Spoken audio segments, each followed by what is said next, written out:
All right. Welcome, everybody. How are you doing today? My name is Benuril, and this is UB and the Real Fam. We are here back once again. Today is 23rd of October, 2025. I want to believe everybody is having a blast wherever you're watching this program or you are listening to us. Please remember, December is around the corner. Keep it simple, take it easy. Do not rush. Don't be where you're not supposed to be. Welcome, ladies and gentlemen. I see you, my beautiful sister Bilba. I see also Balogun Zainab in the building, Comfort Adagri, Uncle Dio. You are all welcome. And of course, our own beautiful Bilba and my Wahala sweet sister Sue. I think we should be calling Sister Sue Sue of the Most High. Yes, finally. Oh God, thank you, Jesus. The sister list has been giving everybody aliases on this channel. So I think finally I catch one person today. So Sister Sue, your name is now Sue of the Most High. And I love it. Thanks for being here. My brother Chucky. Fantastic, brother Chucky. How are you doing? The one and only Chucky, the one and only brown sugar of the Real Fam. How are you doing? All right. I see my sweet sister O'Shea is in the building. Sister O'Shea, how you doing today? I don't even know. Sister O'Shea, are you in the UK or you are in the US or Canada? So that we know how to greet you, okay? For those in the UK, how did they teach me to greet UK people yesterday? Hi, love. Are you doing okay? Is it? And all the American, hi, what's up? How you doing? How do they greet in Canada? Biba, I beg. Biba, how do you guys greet each other in Canada? Because I know Canada, Canada they speak like Americans anyway. But how do you people say, hi, winter, hi, cold? Oh, Sister O'Shea is in the UK. Okay. Elite, how you doing? Bilba, tell us how na they greet for UK for Canada. Because I know say code no go let una fit open mouth greet people well. So it will sound something like, how are you? How are you? All right. Uncle Dio, how do they greet in Nigeria? Uncle Dio, bow everything. How your side they go? Wait till be the new slang. Hey, Uncle Dio, say you they clock it. Are you clocking it? Biba, I'm still waiting. I need to know how you guys greet in the UK. Faith, what's up, Faith? The beautiful Faith in the building. All right.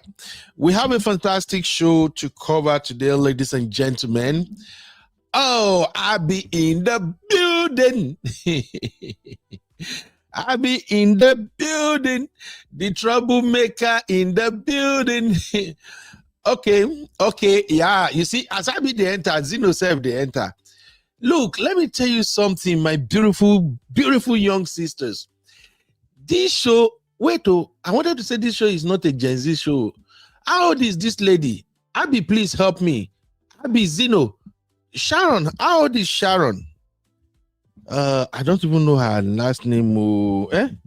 Let me type Sharon and Sean, Nigerian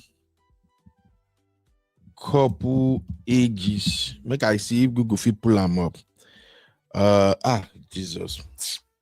I used to see clearly before. As this age they come, person go need 4 eyes to see. All right, Google says the ages for the Nigerian couple Sharon and Sean are not specified in the provided result. One result mentioned Sharon, who is 31 this year, 2025, and is remarried, but it is unclear if this is the same Sharon. Okay, yeah, that's the Sharon I'm talking about. But how old is Sean? Sean should be like, Sharon is 31, then how old is Sean? Make oh, I be in the building. Yo. I be enter studio yourself now. Which one you, I won't add you. You will add yourself. Sorry, You do Uncle not Ben. have I your own always access. forget. So you were waiting for me to add you. I won't add you. You have your own access. You and Simbi have an access. So I always how forget to add myself on my. Sharon is 31, right, Abby? Yeah, I saw a post by her friend, that lady that did the Umuna Clock It video when she was wishing Okay. her 30th birthday. And Sean, how old is Sean? I don't know, but Sean is easily you can easily find Sean on the internet because he's a known person. What is Sean's But last name? Farouk, Sean is a Yoruba guy, right? he's Igbo. How can an Igbo, does Igbo bear the name Farouk? Isn't his name Farouk? Something like that. I don't Uh, know. What's his surname? Fakwa, sorry, not Farouk. Fakwa. Fakwa. Yes. Is Fakwa Igbo name? How do you spell Fakwa? FAQ, right? FAQUA. Okay, he shows up. I think he Hey. might be. I think it's like Ikwere. Maybe. If I have it. Hey. Let me check. I think he's like Ikwere. Those are the kind of names that they have. He was born June 6. June 6, what's his age? I just want to know his age. Even Google is not pulling his age. But I don't think Sean should be in his early 30s too. I don't think that guy is old like that. I don't know. The only reason why I came across people are saying you're saying he's 37. He's 37? That's what they are saying. The only reason I know Sharon's age is because when she was tagging her, I watched her stories as the wedding was happening, and the stories of her, what's it called, from her. You know, is her company that planned the wedding. So I was intrigued by the traditional wedding, and I was watching the stories. So I saw her friends. She was reposting her friends in real time. So I saw that lady, and I saw where that her friend wished her 30th birthday last year. Okay. That's how I know that she's 31. But this Sean, I don't know much about him except seeing him here and there. But I found a site that claims that he's 37, but I don't know. It's not accurate. But at least I feel like Okay, no for problem. accurate because I saw her friend wish her 30th happy 30th birthday. No problem. But I know that guy he's still young though. It doesn't look 37 to me. Yeah. But I All think right.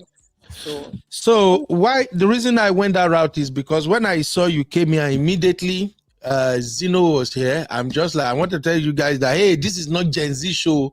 But then I remember that this lady might be Gen Z, so that's why I was asking for their age. Anyway, let's get today's show started. Thank you, Abby, for being here with me. It's not easy. Actually, I don't even have a lot of energy today. I won't lie to you. But we're gonna get through this somehow. I seriously. Didn't you notice that I was in the chat early today? Oh, Uncle Ben, you have all the energy that you give us. Continue the energy. Bring the same energy. Seriously. You didn't notice I was in the chat early today? Yeah, that means you haven't slept enough. Yeah, I didn't sleep enough. They call me from my school, from my son's school. If I had their mama first, they wake me up. Then I get them up. Everybody don't go. I don't know, say my son don't circle back. He can't sleep with me for bed. I didn't know he was by my side. So when his mama no say, mama call me again, say, he no see this guy go school. I said, this is indoor go school. Now I say, no, this guy no go school. By the time I say, well, I get up, go check. Now I see somebody dey my side. He don't dress, do everything completely, just enter bed again. Children, God. So by the time I get him up, they drag him feed, go school, come back. Then they call me from school again. I no fit sleep again. So my energy no complete. But then you and your sisters will not be troublemaker. You guys will not let things go. When I see say I won't really drag my brotherhood this morning, I say, okay, we're done. I am ready to get into this battle. Now, when I started researching this lady and the other info you share in the backstage, I now decided that Sorry, Uncle Ben, they said he's from Imo State, so he's not Ikwere. that guy. Yeah, he's The from Imo Sharon? State. I'm not. Yeah, I don't really understand his surname, but he's from Imo State apparently. All right, no wahala, no wahala. Let's get this show going. Let's get it started. Are you ready, Abby? Yes, I am, sir. If you're ready, mommy, I am so ready.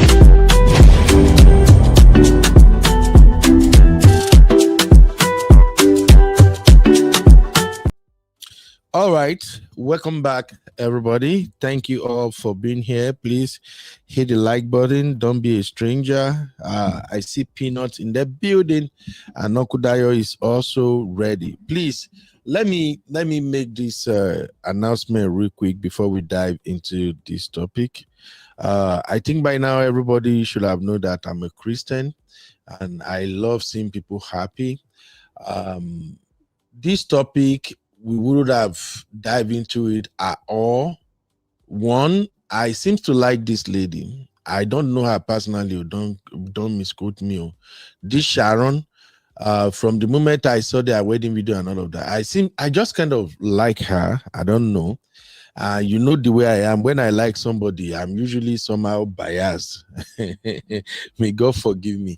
I seem to like her. As for her new husband, I won't lie to you. I don't know that guy at all, but at the same time, I'm happy for him. So the reason I'm saying this is that this is a brand new wedding. I'm a pro-wedding, pro-marriage kind of guy. The reason we are diving into their matter today is because of the lessons I think we can extract from what went down. People who will call into the show, people who might be in the chat, please let us take it easy for them. I'm going to try as much as possible to make sure that the show does not focus on them. So we're going to be doing a lot of generalization on today's show. This is a brand new wedding. I want their wedding to be successful. I want them to be happy. This show is not about bashing, but rather just to focus on what we can learn. And for those who might find themselves in similar, or those who might find themselves in similar situation in future, what can you do? I believe I'm clear with that. Abby, I hope I'm Yes. right with what I said, right? Absolutely. It's never, these shows are never about the people. We don't know them. We don't care.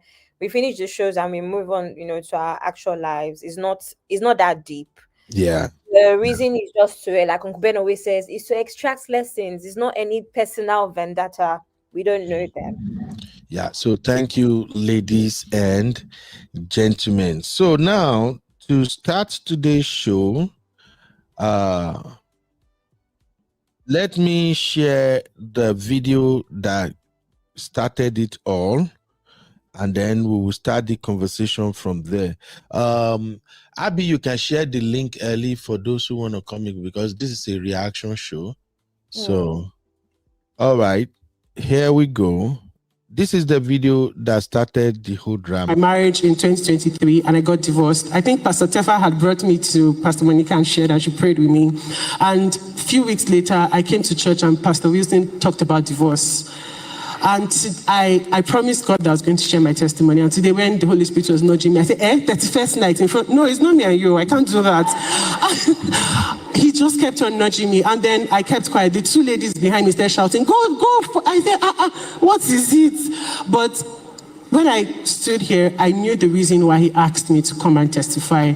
God healed me. And I want to say to you today that I don't care what it is, divorce, debts, your child died, whatever it is, the only person who truly heals is God.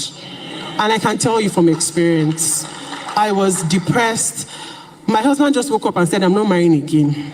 We didn't have any issues. And I died. And I resurrected.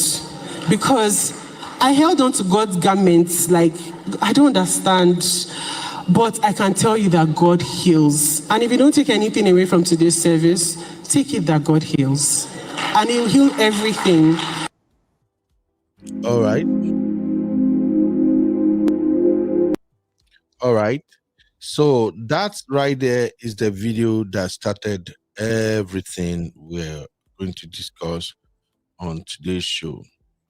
Now, I had the worst time in my I'm gonna play the video one more time.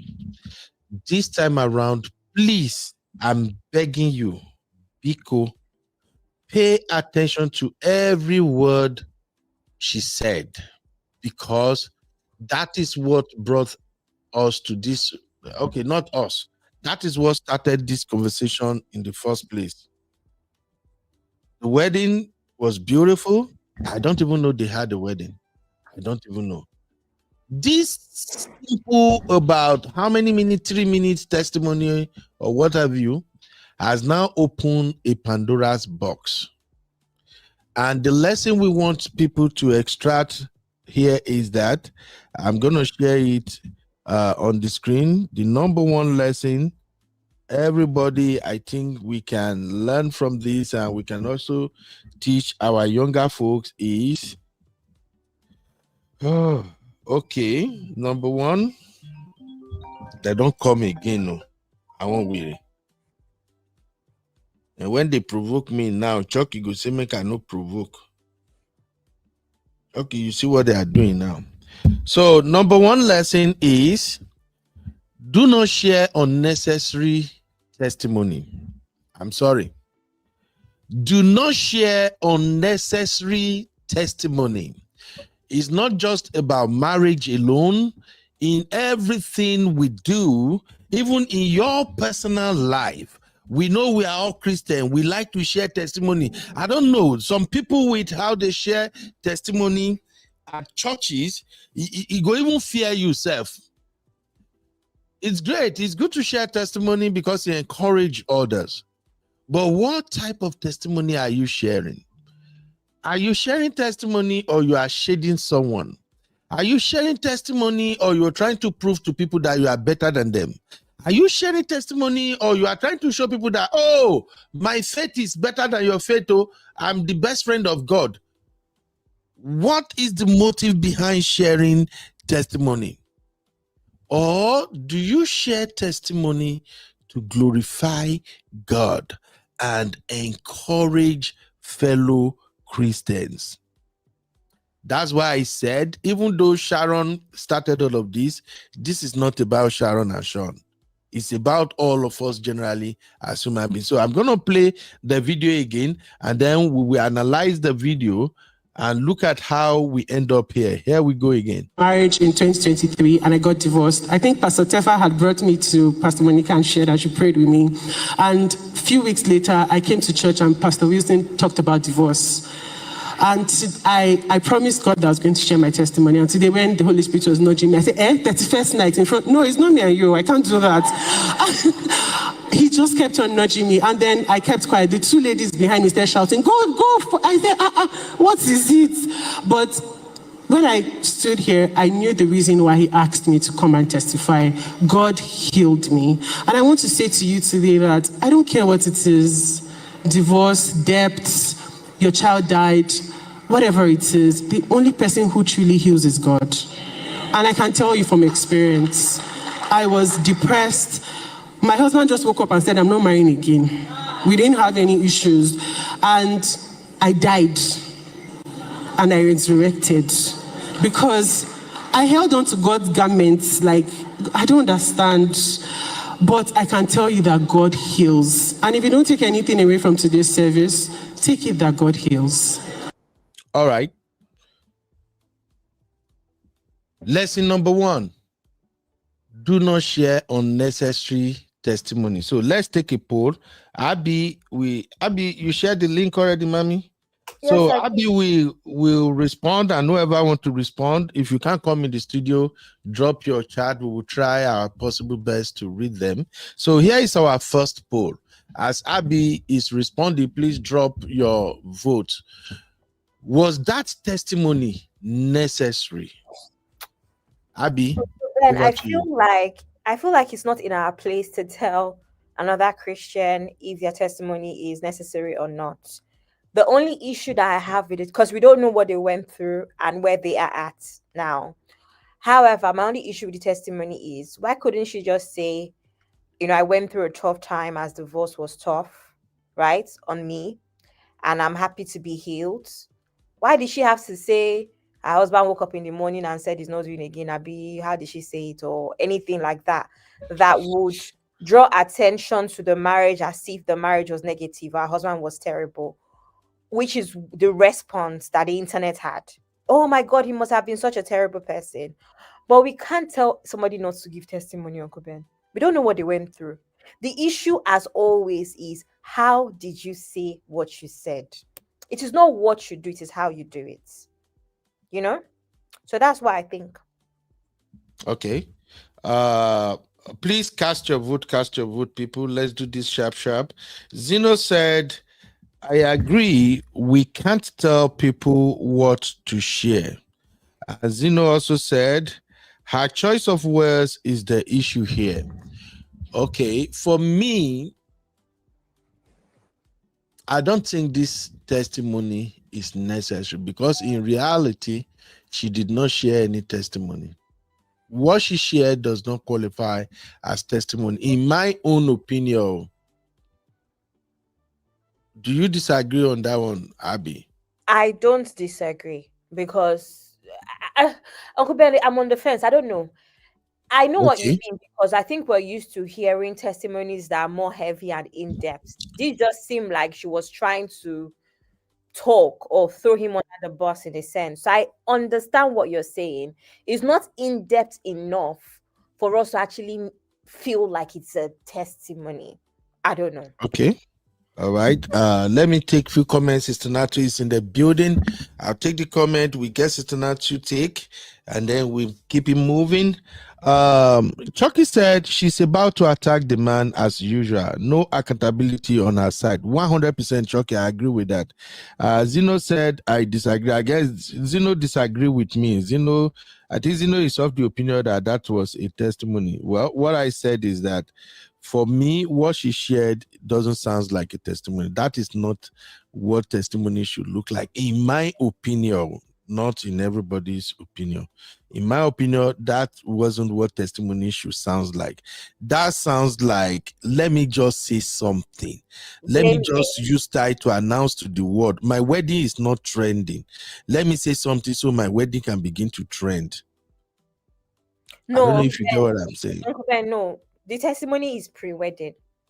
So you can't say she was using it to trend the wedding. In fact, she did not When post. was this testimony It was shared? way before the wedding, Uncle Ben. It was other people. When now? I don't know when. I don't know when. There's no way for me to When know. She was the said wedding? she said it was New Year Eve. Can't you hear? She said Exactly. 31st. She It was shared this New Year Eve. testimony in New Year Eve. Yes, and Yes, it was 31st. we're now in October, Uncle Ben. So my If point she Almost shared, a year. wait to let just head somewhere here, please. Like I said, we have to be respectful to them, but it's just the lesson here that matters. it wasn't I 2 years believe ago. she divorced. Her divorce was last year, 2024, right? Her Abby, divorce was in 2023. 2023. She Then also she said that shared this testimony in 2024. she said it's yes, 2024, December 31st, right? Okay, and then she had her wedding this month or last month. Last week. Last week. Okay. But I agree. Maybe she shared this. She's so happy she found the man now. Again, this is still too fast. She haven't Uncle Ben, even I wed. understand. No, So Uncle what I Ben. Okay, so let me. No, I'll be what wait. sorry, Let me one explain. second. Let me explain. It's not 1 second. It's important I say this. All of these things, she's not the one that posted it. I It don't is care. us. It's the Uncle Ben, lesson one with I second. extract. Uncle Ben, wait 1 second. It's important I say this. None of these things has been posted by her. It is her wedding that she posted. What has happened is that in usual internet fashion, people Mhm. going to go and start digging out stuff, right? People dug found her. She doesn't have the way her previous wedding on her page either. People dug all these things out of the internet. That is why there are no real timelines without Okay, leaks. good. Sister Natu, Mhm. Uncle Ben, yes, ma'am. you're taking us to where we don't know. Really? We Two are on the small eyes. expressway already, Sister Natu. No, no, The no, only no, no. I love this We're lady not. already. I No, we're like not going to express. We're going to use the parkway. There isn't the expressway. We use the parkway. So all let's right. calm down small. Let's break it down. So, like Abby has said, that we're not in a position to tell somebody what their testimony is, right? Mm-hmm. Let me give you one prime example. When I started doing IVF, and the medication. Anybody that's on this life that's gone through IVF will tell you the way your hormones mess with you, Uncle Ben. I had to go through intense therapy. And I remember, I've not even, I don't have child. I went to church and I gave testimony about how therapy saved me because I was being on an S lane. Because at the time my second IVF failed was when my father pied, well, and then it was a boy too that didn't make it. You understand what I'm saying? So Mhm. there are some testimonies that sometimes some people don't wait for it to be like, I'm not going to wait till I get married before I talk about healing. Do you understand what I'm saying? We Mhm. might feel like we don't have enough information in our testimony to call it a testimony, but if you're very conversant with people giving testimonies in church, not everybody gives details. Some people just come and say, I want to thank God, like a woman in my church did Thanksgiving for her son. True story, this thing happened like I think 2 months ago. My Mhm. pastor was aware of everything. So when she came, she was just praising God, thanking God for her children, her grandbaby. She was just doing testimony and they thanking God as a family. So because she has given my pastor permission, my pastor said, you people don't understand. So I think she didn't know how to express herself. Truth. Because every testimony, every Sunday, she come out and sing. Nobody knows why she's. You just say, I want to give God the glory every Sunday. But that particular day, pastor was like, mommy, wait. You people don't understand why this woman is crying and rolling on the floor. Her son was shot inside his car at a close range, and the bullet, like I think, went into his stomach. And there was one complicated story we talked about, but he didn't pierce something, and he made it out alive. This is the same boy 10 years ago. He was fighting with his classmate. They punched him in his jaw. He had to have a surgery. Do you understand? So pastor is like, some of you be looking at mommy like, okay, so what's the testimony? In case you don't understand, some people don't know how to articulate, they're not articulate to like bring their self to a certain level and talk. Sometimes when they go on stage, they get this stage fright and your whole brain will wipe off. Like that's one day I was asked to give a presentation of my foundation in church. But I tell God, the half of the things in my head were wiped out. Do you understand? Okay. So it's not everybody that knows how to. That's why churches like Living Faith, they'll have to come and tell you to go and give a testimony on the side, and they'll have to correct you before you go on stage and say it. It's not all church that does that. So she probably didn't know how to say, but she said God has healed her because she lost her marriage. Okay, people are just quick and being judgmental because of how her marriage was trending, and everybody was hailing her for having shuku on her wedding. She didn't put lace front on the traditional wedding day, and then she used wrapper to do this thing with her Ashobi girls. And then people are looking for whatever they want to do to track it. They want to. The sham must bring out something that is bad. And she said, "My husband just woke up." That part, like Ola will always tell us the rest of the story. That part that she said that we don't have anything, and Marlon just woke up and say he's not doing. Nobody wants to believe that. Do you understand what I'm saying? Like Chucky said that, okay, there's no accountability. Yes, I agree with that part. Like, okay, we had issues. I think whenever, see, there's no way if a husband and wife separate or they break up or even in a relationship that you're going to get the same story from both sides. Everybody's going to tell you from the angle he's standing.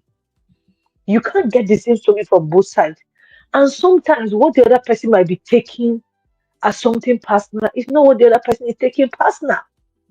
And I think I remember when I had a conversation on the sister circle that they were talking was like, so men are not mind readers. If you don't tell them something, they don't even know what's wrong with you. So if she comes to say we didn't have an issue, but husband say we have an issue, there's an issue. So I cannot come and tell her testimony is not complete because she probably with all the things that she's doing, she's feeling it's not a problem. But Baba feels like the way I have come out for you and your family, I think that I should get the chieftaincy title by now in your family. If you are not giving me that title, I think I should leave. You cannot tell him that that's not a problem. To him, is a problem, and that's fine. Do you understand what I'm saying? But we're not going to sit here and castigate her and say, oh, but he said this and that and that and that. Why is she saying there's no problem? Probably to her, she didn't see it as a problem. That's also fine. All We right. have to understand that part. All right. I see the sisterhood you are doing with Sister Natu. That's No, okay. no, no, no. No I'm not problem. being balanced. No, you are not being balanced. It's natural. No I'm balance. telling you, I'm I not trying to agree. make you guys, I brother. Let's be agree. honest. As two Mm. married people, let's be very honest, me and you. Mhm. If anything happen now, as sister C say your brother do this one. If I go meet you now and say, brother Ben, why you do this one to my sister? The first thing you go say, no, be so it happen. Because from the angle that you are standing, that's not how you see it. And that's not what you are experiencing. And from the angle she's standing, that's not how she's receiving it. See, when there's no proper communication, there's a problem. You just assume. I just had one this with one of my staff now. I told her something. She said, oh my, I assume. I said, don't ever assume with me. Because I believe in communication. Did you check in with me? Did you ask me? How you just gonna sit there and assume? So that's the problem with a lot of relationship and marriages. People just sit down in their corner and just assume. I assume you didn't want to eat, so that's why I didn't cook. I assume you don't want to go, so that's why I go by myself. I assume you don't want to sleep in the room, that's why I locked the door and just went to bed. You can't assume. You can't assume. No wahala, it's natural. It's your take. I agree. I agree to some extent, but I not agree with everything. You are still doing sisterhood. Oh, Anyway, I tell you. let's wrap up this first part of the conversation. Let's quickly wrap up the poll. So everybody, please cast your vote in the poll now. Was that testimony necessary? 1 for yes, 2 for no, 3 for undecided. Oh yeah, quick, cast your vote. For me, that testimony is not even a testimony. Frankly speaking, I'm sorry. To me, Oh, well, that was she trying to throw the ex under the bus. no, And this, no. it's not. Is it people that like elaborating? Now, Is you it can let people me that like explain your elaborating? own. Make I explain my own sister natural. Eh? Women are fond of doing that thing. Men don't talk. Men don't talk. Mm-mm. Women, after divorce, women will come up. We see many stories out there. I'm not in a place to speak for this because it could be like say, oh Ben, you are being harsh on women. But women do this a lot. They talk, and the more people hear that story, the more demonic you think their husband is. Until maybe somewhere, somehow, I people don't think from hearing our story, I'll get think the man is the demonic. husband, and then you will now wonder when you see the husband doing fantastically well with another woman. That's when you will now feel like, You how be can this man be married that to man this is woman? not doing anywhere with that woman. He has time. She's not If he has true. time, if he has time to write 266 pages of what has happened, he's not doing well. Let me tell you. It's not Because if true. you are doing well, no, Uncle Ben, if my husband will sit down and write that about his ex, he's going to go and meet that ex. They are going to remarry. Sister They will Natu, that remarry. man has done nothing wrong. What did this lady do now? Because I say No, I like her no. and I don't really Mm, want to cast her. If mm. not, I go unleash on Uncle her Ben, too. Uncle, let me tell you, If let not me like tell you brother, like why. married Let to. me tell you why I will have been okay with if he comes out to say, if she comes out to say, I was married to this man, there was no love, everything was this, I was just managing, I was putting through hell, his family did this, did that, I was broken, this marriage broke me to pieces, blah, blah, blah, blah, blah. See, let me tell you, the pain of a marriage, you have to grieve to it. It's there. It's a grieving process. So when she say God healed her, that's what she's trying to say. If you don't understand. Fine, but But if my God did point is that, that, how can bro, Sister Natu, that's I know you are just just one day balanced today. I know. no, You no, know no, go no. try. I'm balanced. Now you know this. No, No, you know you are the not being balanced today, Sister Okay, Natu. Uncle please, Ben. You see what can I Uncle Ben. You finish? see Let's put where you Oh put your my God, table. Senator and Where you Uncle. put your table. Where you put your table. You are not seeing me well. Shift your table to the other side so that you see the angle I'm coming from. So that you see the balance. Because I know still see the angle, Sister Natu. I don't bend go Raven, I this side, love you. bend go that side. I don't see the Raven, I angle. love you. I love you, bro. All right. Let's keep it moving. Let's read some comments. Abby, shall we? Yes, we shall. Yeah, some comment, Mama. Well, okay. Over to you. Mr. Rose, hi sis. Uncle Ben, I still cannot see her comments and she cannot see my comments. But anyway, Ben just come here to provoke a fight. Clock it. Uncle Ben say purr. Let it be Paul.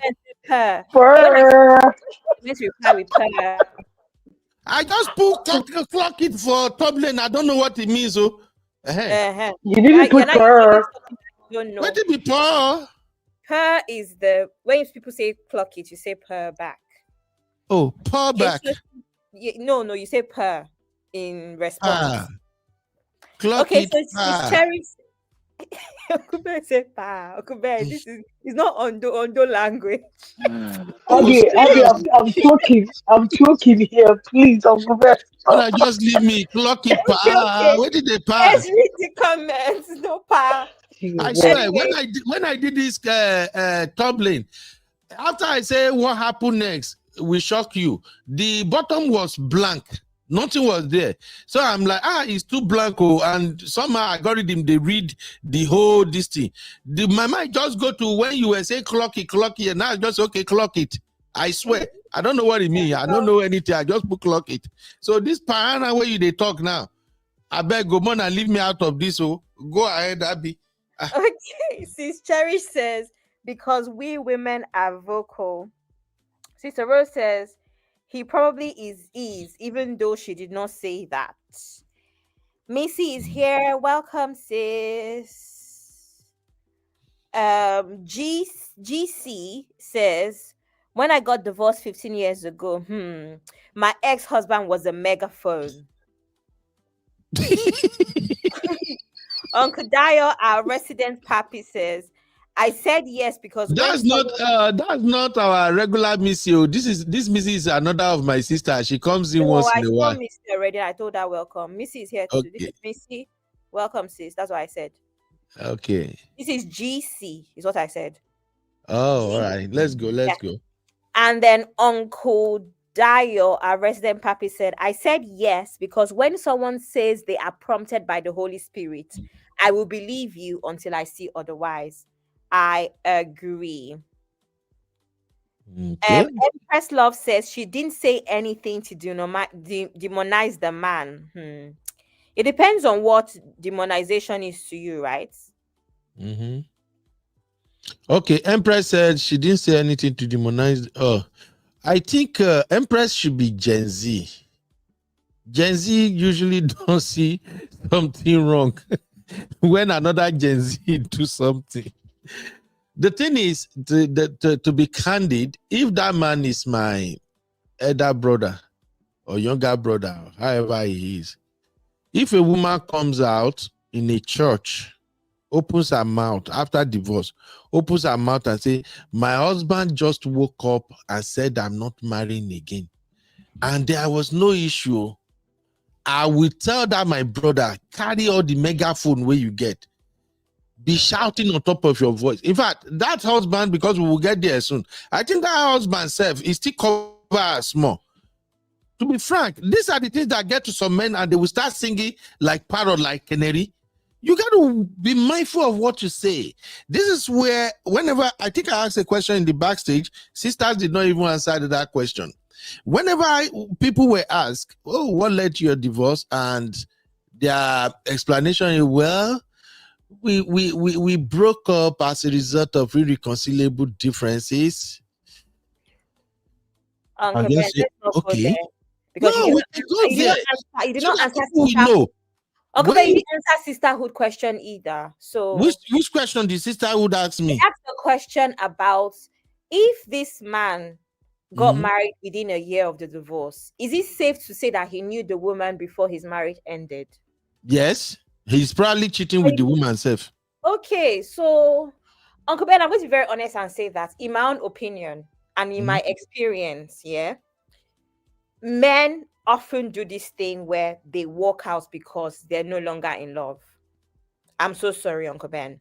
Men are not Mhm. as considerate. Men are very selfish, and men will often put themselves first. Can you just say it not as a feminist, but just as No, a it's not as regular a human, feminist. as Yes, as somebody a also regular has human brother? being. Yes, as someone who has a brother, Uh-huh. men, as someone who has a father, as someone who does not hate men. Men often put themselves first, and men are often selfish. It is women. We said this thing yesterday when Sisi was talking about how women will not do that, women will not do that. And I said that is on women. Women always want to take the short end of the stick all the time. Nobody is forcing us to do it. We're the ones that want to do it. But let's be honest. I don't even see it as a bad thing. That's what Sister Nasa has been trying to say since the backstage. It's not the worst thing in the world if the man says, I'm walking out because I don't feel a connection anymore. It's okay. Abby, Well, let me interject here, no, please. then when we finish, then you will interject fully. You will explain around the clock Okay, now, Abby. I will not even interrupt you when you interject, Uncle Ben. That's my opinion is that the man truly may not have been feeling her. Uncle Ben, we have now seen the man's statement. We have now seen the video. The man did not even look excited. He was not smiling. Nothing. It's possible that really and truly it was one of those cases of she felt indebted to him and felt like she had to marry him. And there was really no connection there. Uncle Ben, these things happen. What is wrong with someone saying, I'm not going to lie. I have now found the love of my life and I'm not feeling like that anymore. That in itself is that he woke up in the morning and said he's leaving. Not be say, I did not cook, I did not clean, I did not do this, I cheated. People are allowed to decide that, wait, you're not the person that I want. And I'm saying this because, Uncle Ben, I have had those, maybe not in marriage, but even in relationships. We have left relationships because we have looked into the future and realized that this is not my husband or this is not my wife. Why? It started well, and there's certain things that started to happen. You now realize that this one will not end well. Abort mission. Because people get to a point to realize that in 12 years' time, I will not want to be married to you. Yes, I'm done, sir.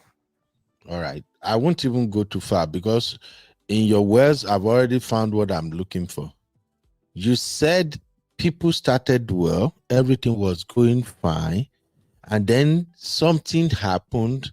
Then they discovered that this is not the person I want to spend the rest of my life with. And then they just say, okay, I don't want to be married anymore. That is your words, right? Yeah, I can imagine that can happen. Yeah. Abby, that is what you just said. I just paraphrase what you said. Yes, now. Kubi, you just have to explain to you what happens, what can happen in scenarios like this. On now. So I'm giving you on an assumption, but knowing that we're human beings, people are allowed to decide that they've fallen out of love.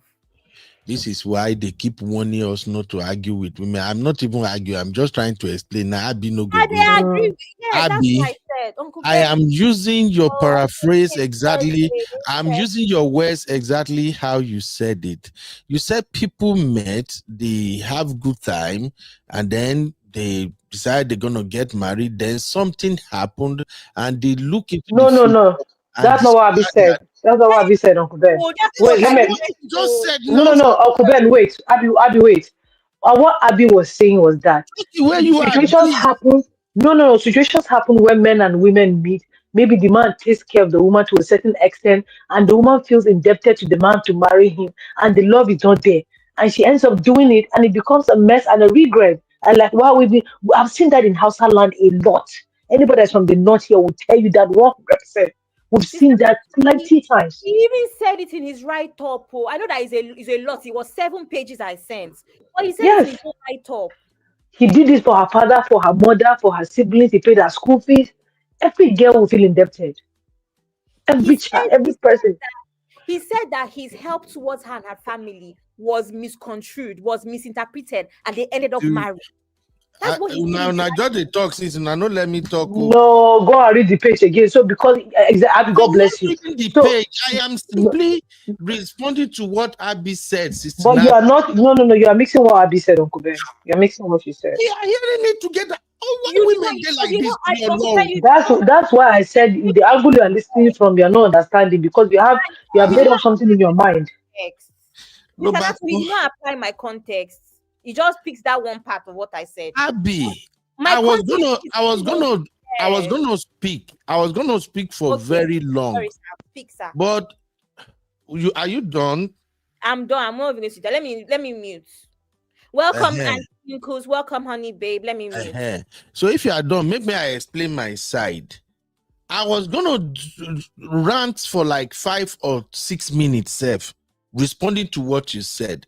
But as soon as I listen and I let you to carry on, you said exactly what I was going to say to fight back. And I'm just bringing it out. What I hear you saying in a nutshell is that people can start well, they can like each other, and they might think they're going to have a very, very good future together.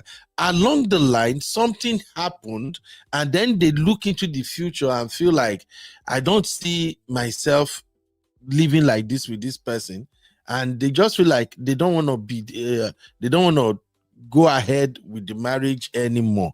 That is the summary of what I hear you say. So I just wanted to say that at that point where you say something happened, so that is what I think all of us at majorly the sisterhood are trying to avoid in the case of this beautiful lady now. Something happened.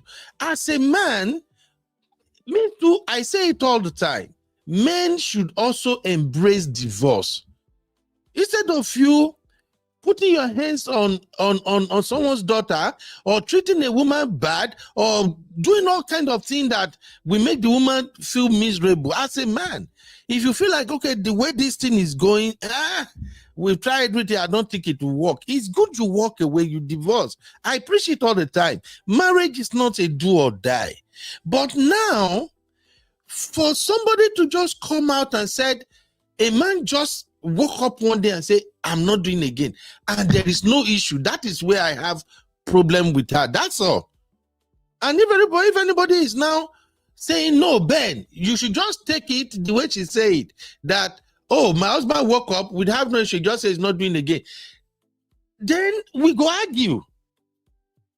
Like you said now, Abby, you said that man the ex got married the same year he divorced her. And you asked me, the other woman he married to, do you agree that something might be going on? And I said, yes, definitely something has been going on. But I just don't buy into this statement. My husband woke up and said, I'm not marrying again. This is where men will never agree with women, because women, most time, I'm sorry to those who have been into this divorce thing, most time I've seen some sisters, they will own up. They will tell you, oh, my divorce happened because I think my husband and I were not matured enough. Oh, my divorce happened, my husband was misbehaving, was doing a lot, and me too, I also play my own part in this divorce that happened. Those are the women I respect a lot in my own angle. Uncle Ben, Once I hear women speaking like that, oh, I'm already throwing cap for you.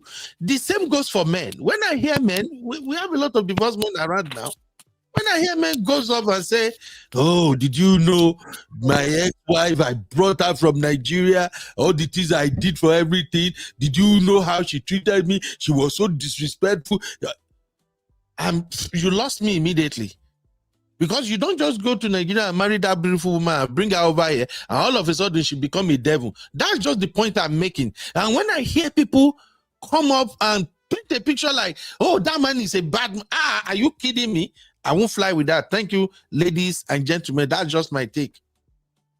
Uncle Ben, I agree with you, and I know I said this before in the backstage, but again, it was not an interview. No wahala, no wahala. Honey babe is here, and Sister Yinka. Honey babe. We never even, I have like 4 or 5 talking points. Now only one with the one I don't scatter the whole place. Actually, Uncle Ben, I have a headache. I don't know why you do this to me all the time. All right, can you hear me okay, everyone? I can hear you okay, but you are not loud enough, okay? Okay. Let me put my volume up on my laptop. Can you hear me now? Go ahead. Yeah, so I didn't watch everything, but I think I've been in a situation where I initiated the divorce. And when I obviously did the legal stuff, his response is that he did not understand why I was divorcing him. So there can be situations where, as much as Sister Natu, and I agree with that, you have your side, my side, and you have the truth. And the fact of the matter is that some people will generally have this mindset that they don't actually know why the other party is divorcing you. Obviously, there's always going to be issues, but there could be genuine situations where, like for my ex, he actually didn't really know the reason why I was divorcing him. Obviously, 10 years later, he knows. And I haven't really said much about it. You know, it's over, it's over. I'm not going to rehash the reasons why it didn't work. And I do agree, take accountability. It wasn't just me.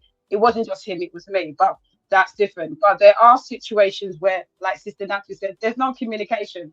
And it could be a case where the guy generally doesn't know the reason why. And it could be a flaw for him, because us as women, I assume every woman would always want to communicate any issues. And it could be a case where for him, it wasn't a big deal. And he could have this mindset where, you know, I don't know the reason why my spouse is divorcing me. So that can happen. It can generally happen. And I'm of the opinion that marriage is not by force. And if for whatever reason, whether it's TV, whether it's cheating, whatever, get out of it. There should be no issue where you have to be fighting to stay in a marriage. It has to be two people. And if someone, unfortunately, and I know it's hurtful, says to you, I've fallen out of love with you, grieve for the relationship and let it go. Why? There's no point fighting for a relationship that has deleted, because if someone doesn't want to be with you, why would you want to fight to be with that person? So I think that's just my take on it. So I just think whatever her version of the truth, we should respect it. As we know, when you have your version, it's not going to be the whole holistic 100% version. So whatever she says, we should respect it. And even if it's out of context and even if it's unbelievable, respect her version of what she said. From what I heard, he has said his own version. And obviously they have differing versions, but according to them, that is their truth. And we need to respect whatever truth is their truth, even if you don't agree with it. So that's all I have to say. All right, thank you, honey babe. Sister Yinka, real quick, ma'am. Sister Yinka, can you hear us? I know your mic is on, but I can't hear you, Sister Yinka. Hello? Auntie Inkos, we can't hear you. We can't hear you, sis. I see you are muting your mic, but yeah. Okay, please, when you fix it, Yinka, let us know. Auntie Grace in the building. Auntie Grace. Good afternoon, everyone. Please let us know once your mic is active. We can't hear you at all now. Hello, can you hear me? We can hear you, Sister Grace. Please go ahead for now. Good afternoon, everyone. Good afternoon, Uncle Beno. Yes, ma'am. Yeah, I've been seeing you guys going front and back regarding this matter on backstage. I just want to say. Oh yes, we can hear you now, but make Sister Grace. Okay, I'll pause. Yes, ma'am. Go ahead, Sister Grace. Yeah, so I just want to say that when you talk about testimony is personal. She's testifying. We don't know the angle from which she's coming from. And then again, in the church, I don't think they're going to give you all the time to start explaining what happened during the marriage. She's always saying, I went through this, God healed me. And I want to also see it like, we always often say it here that marriage is give and take. Maybe what the guy was seeing as a problem, she thought it's something we can walk through. She didn't recognize it as a problem. And it just came to her just the way it was. The way people look at things is varies, right? Mm-hmm. Maybe there was little things she thinks, oh, well, we can walk through it, we can walk through it. Wasn't expecting a divorce. I'm not saying that is what she meant. Maybe if they have given her all the time to say, this is what happened, probably she would have there where she was saying, this was my mistake, I didn't know it was going to lead to divorce. But she didn't have the time. And then again, maybe she didn't want to go into details. All she needed to say is that, Father, thank you, I got through it, you got me through it. That is what she was there to say. Except if she has other platform, other places where she say, I didn't do nothing, then we can actually conclude and say, yeah, this is what she's saying. I don't think I have seen anywhere where she say, I didn't do nothing. We didn't have problem. Marriage is give and take. There are things that people are in, they have to walk through it over time, they overcome it. People who even say we've been in marriage for these years and these years, they know the processes before they get to where they are. She probably wasn't seeing those things as something that will lead to divorce. So, like I said, somebody will say, I had cancer and God healed me. What about you who didn't have cancer? You can say, Father, thank you, I didn't have cancer. is what testimony. Everybody have that testimony at different level. That's just what I wanted to say there. I don't think she's there to say, oh, my husband just came, it was all his fault. I didn't see it from what I listened to. Maybe that is my own perspective. Thank you. So wait to real quick pushback or Anti-Grace Okay. no vessel. Okay. Did you listen to her video? We still have it here. If you want, I we did. can replay it. I did. And at that point when she said, oh, I thank God for healing, God healed me. And then she got to the point where she said, my husband just woke up and said she don't want to be married again. And there was no issue. Yes. So you don't see anything wrong with that, Auntie Grace. No, that's exactly what I said. I said maybe she wasn't seeing those things that the man saw as a problem. And she didn't want to go into detail. She hadn't time to explain. Maybe this is what I was doing that would have amounted to problem. We don't know.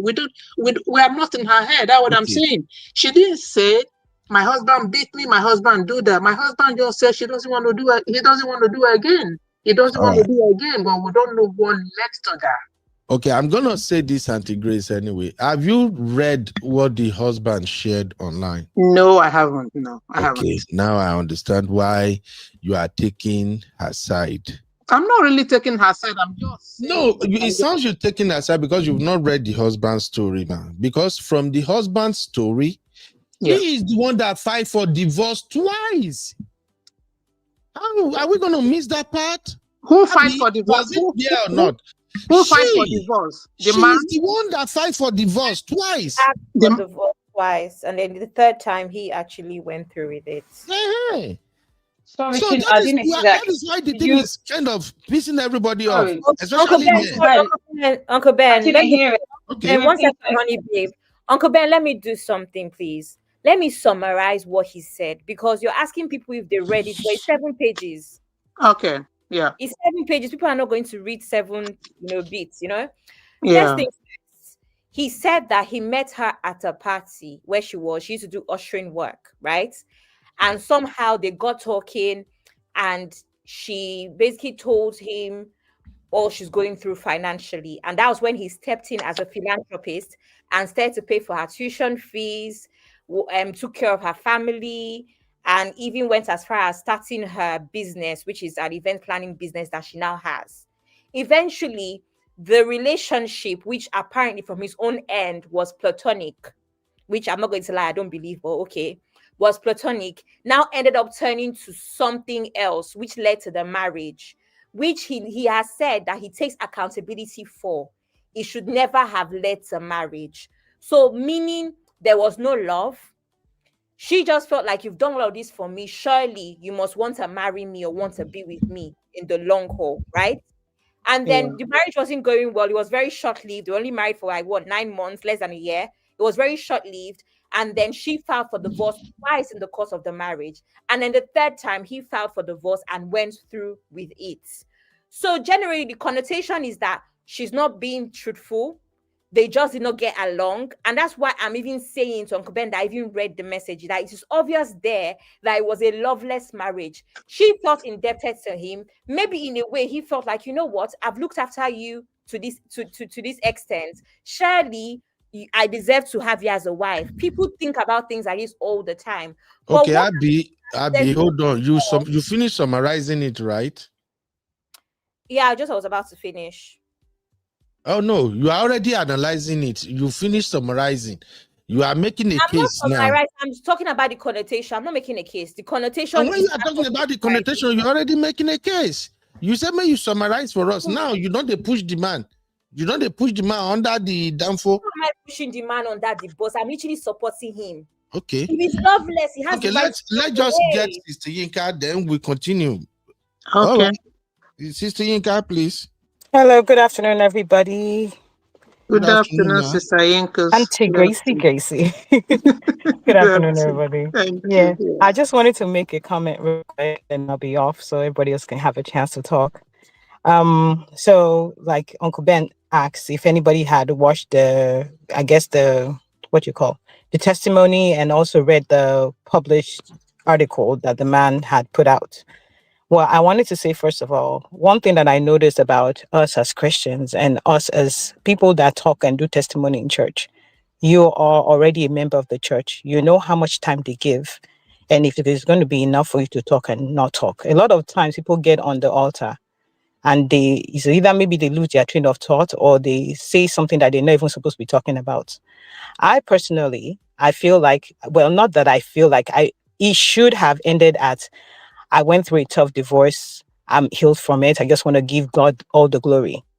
She didn't have to come out and shalaye and make the man, like, okay, for example, if that man was my brother and this woman stepped on there and said, I give God all the glory. I went through a divorce. My husband just woke up one day and decided he wasn't interested in the marriage anymore. If I didn't know what happened, I would call my brother and say, boy, look, I think you need deliverance or something because something must be mentally wrong with you. For this woman to just step on here and say that, you just woke up one day. I wanted to make sure that I didn't forget any part of it. So I went back and watched the testimony again. If there was anything else that she said outside of what I watched, then I didn't see it. But the short clip I saw was she stating that he just woke up one day and decided that he was done with the marriage. We as Nigerians, because I see that all the time in divorce decrees in here in the US, let us normalize saying irreconcilable differences, which means that we did not see eye to eye on certain issues. There's no way that even if it is 5 days, this man woke up, except maybe it is village people. You will not tell me that that something is... Now, you may not be able to resolve the issue. You may not know why the guy is acting some sort of way or where the woman is acting the way she is acting, but you know that there's very trouble in the horizon. Except if truly this man just woke up one day without you guys having any issues at all and says that, I want a divorce. It means that either something is wrong with the man in the brain and he needs some kind of evaluation. And for even the man, for him to hear that outside of, on social media and everything, even the wife that he's just married now, regardless if he has like 10 divorces or whatever, that woman, she will be sleeping with one eye open like her. So he can just wake up tomorrow and say he doesn't want this anymore. And that may not be the matter. That was based on what we read now, right? We are very clear that was not the case. The case was she felt indebted to him because she felt like, Niger now and men in general, you feel like if they do so much for you, you feel indebted to them to want you to give them something back. Maybe she gave herself to him thinking maybe that's what she wants. And that's not what he really wants. But because as far as society, men that do for women, all of a sudden they may feel like, you know what, that's my investment. I don't want to lose. I mean, look at their wedding video and the way there was zero chemistry. Zero. They didn't look like people that really wanted to be with each other. Or maybe they had issues. That may have been the case. I don't know. But it's very clear. Not to experience. The one whose home I'll make. Sorry, I didn't know the audio is out. Go ahead, sister. Yeah. The chemistry was not, check the chemistry on this one and then the chemistry of the one that she's with now, because this marriage has not been this one was in 2022. This is 2025.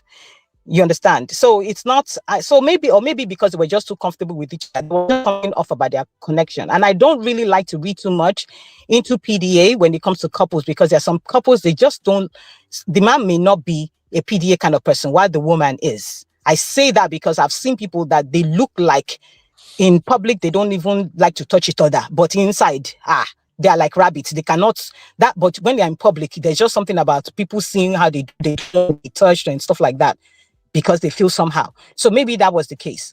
But I don't have any problem with giving testimony, right? Because the Holy Spirit can nudge you to give a testimony, but the Holy Spirit will not nudge you to give an incomplete message. The incomplete message here is you stepping up to the altar to say that he woke up one day and said that he did not want the marriage anymore. Now, I told you in the backstage, I don't like men that talk too much. When you're the kind of man that's saying blah, blah, blah, blah, blah, blah, blah, blah about marriage, about your relationship, something's wrong with you as a man. I'm sorry. That's how I see it. Because if you have an issue with your wife, sit down with your spouse and talk about it or get the therapist. Don't come on social media and be talking. But in this regard, this man actually had a right to actually come out and say something because of how he was portrayed. If she had said, oh, I went through this divorce, I didn't expect it, but we just couldn't see, it was just irreconcilable differences. You don't need to shalaye. That's it. Yes, yeah. You did not see eye to eye. That's what happens in divorces. You don't see eye to eye on certain issues, or somebody stepped out of something and you've smashed it. Glory to God, you have now healed and moved apart from it, because it does hurt. right? Okay, so you feel that's the testimony. So the man had the right to actually come out and clear his name, even though I don't like men that talk too much at all. That's just me. But this man actually had his rights. So he was right to come out to say, this is what happened. And, let's leave it at that. So I just wanted to say that let's normalize if a woman can come out and say, I'm glad that we as Nigerians, we're getting to a point where we're actually coming out to say these things, to say, I went through a divorce and all that. And it's not a thing of shame anymore. I hope that we get to that point. Because once we get to that point where it is not a thing of shame, because you as a woman, you did everything that you could do to make it work, but you just couldn't make it work. Let's normalize being able to be vocal about it, to say, you know what, I really tried. We really tried. It just wasn't working out. And we had to go our separate ways. And it really hurt, but I've healed from it. And I'm ready to move on. That is my testimony. But once you put that connotation there that, he just woke up one day. I mean, if that was my brother, I would tell you, you need to call your mother. We need to hit the church. And then you need to see a therapist because something is wrong with you. How can you just wake up one day and say you don't want to be married anymore? What happened? Right? So if you're not going to be able to come out to actually say exactly how it happened, let's normalize saying irreconcilable differences and leave it at that. It was irreconcilable differences. Things just didn't work. But, I give glory to God. I have healed from it and I'm ready to move on. I didn't want to give the testimony, but the Holy Spirit kept nudging me. Nobody would have said anything. Even if people said something, there would have never been, she wouldn't really have any fault. But let's normalize, if you're one of those that like to go to the altar to testify, or the Holy Spirit has nudged you, the same Holy Spirit that nudged you to testify, allow the Holy Spirit to control your mouth to say exactly what you're supposed to say so that you don't end up like this. Thank you very much. Thank you, Sister Yinka. Ooh, okay, now let me quickly bring a context to this. Maybe it will make sense. First off, Abby, what kind of kiss is this? Is this French kiss or toast kiss or what kind of kiss? Benin kiss. Benin kiss. Benin? We're saying the same thing here. There's no love in this relationship, so it's even more embarrassing to kiss her. Hey, Adana. Not that to me, this thing is actually not rocket science, right? Even the divorce that everybody's talking about, to me, is very straightforward. There's a very high chance that she was not feeling accepted or not feeling loved, and she initiated divorce. But Uncle Ben, people have to understand the way women like her think, right? From the context. For women like her, which is also very common in Igbo land, sorry to bring tribe into it. For her, maybe stability was enough. A lot of women fall in love with men that are responsible for their glow up. That's how women are. Women can love a man because he's done so much for us. Unlike men that fall in love with other things. So chances are she was even okay with it. She was in love because trying to throw us with that divorce. That girl. Uncle Ben, can I finish? Go ahead. Chances are this woman is just like, oh my God, this is my king. It's because of him that I am this woman. A lot of women are like that. And yes, Chucky, a lot of Igbo women are like that. Like, it's not an insult. It is not an insult. A lot of Igbo women love stability. It is not a bad thing. Me too. That's one Igbo part of me that I took. I like stability and I will not marry otherwise. It's not a joke. So it's not a bad thing, right? So that is enough to fall in love for a lot of women, because women over time, they start to fall in love with you past your physical attributes and stuff. It's now how you treat them, how you make them feel safe. That's how women's minds are. So I believe that is what it was for her. But for him, he was just never satisfied, of which Sister Natu, yes, he held himself accountable, saying that he should never have led to marriage, something along those lines, that he should have stopped it, right? So for me, these people are not in love. So what was going to happen? And I don't think that, Uncle Ben, anything happened. I think that people were just Abby, please stop saying that thing. It's really, really getting to me. When you say you don't think anything happens, no. This is my opinion. I don't think that anything happened, in my opinion. I think that the man felt unfulfilled, realized that he did not love her. A lot of times, feeling unfulfilled, not loving somebody also means that sex is bad. So many things, Uncle Ben. I can just imagine the number of things that could have happened. When you don't like somebody, if they spill water, is a bigger issue than when you like somebody. These are the issues with liking somebody. I'm And so- we said it the other day. If you pour water on the floor after having a shower, it's easy for me to be angry that why did you pour water on the floor? But if I love you, I'll go and clean the floor. This is Okay, what Is it no happened. not? problem, Is it Abby. not the So woman that asked for divorce twice before he finally went ahead and did it, or exactly. did I Yes, misread that That's the part? part I So think but people for he are her to have skipping. asked for divorce twice, does that not mean that something did happen and why she asked for no, it? Maybe she felt like he wasn't available. Maybe she felt like he just wasn't. She didn't love him enough, or they didn't love each other enough, and they were. For her to have said one day too. Did she just wake up one day to say, I want a divorce? I want a divorce. But then he didn't grant it. But then the third time, he actually went through the divorce. Now, let's go back to reading this, right? So go back and read that message again. And even if you didn't read it, the part that she said, that he said that she asked for the divorce twice. But he didn't. It's like, we are having a problem. You are having a fight. And you say, you know what? I'm done with this. I'm done with this marriage. First time. Again, you're having a fight again. I'm done with this marriage. Second time. That means, why did you say you were done with it, with the marriage? It's because at that time you're dealing with an issue that the both of you are not seeing eye to eye on. It's just that the third time this man said, you know what? There's no need for this. Let's just cut it. So you cannot not, if I'm talking to you, if that was the case, you're not talking to me. You cannot tell me that you did not know that something was going on, that he just woke up one day. I mean, come on now. I like it. I always try to read people from, like, put myself in someone else's shoes, regardless of if you're a man or a woman. I just use my brother as an example. If somebody was to step on the altar right now and testify that my brother just woke up one day, right?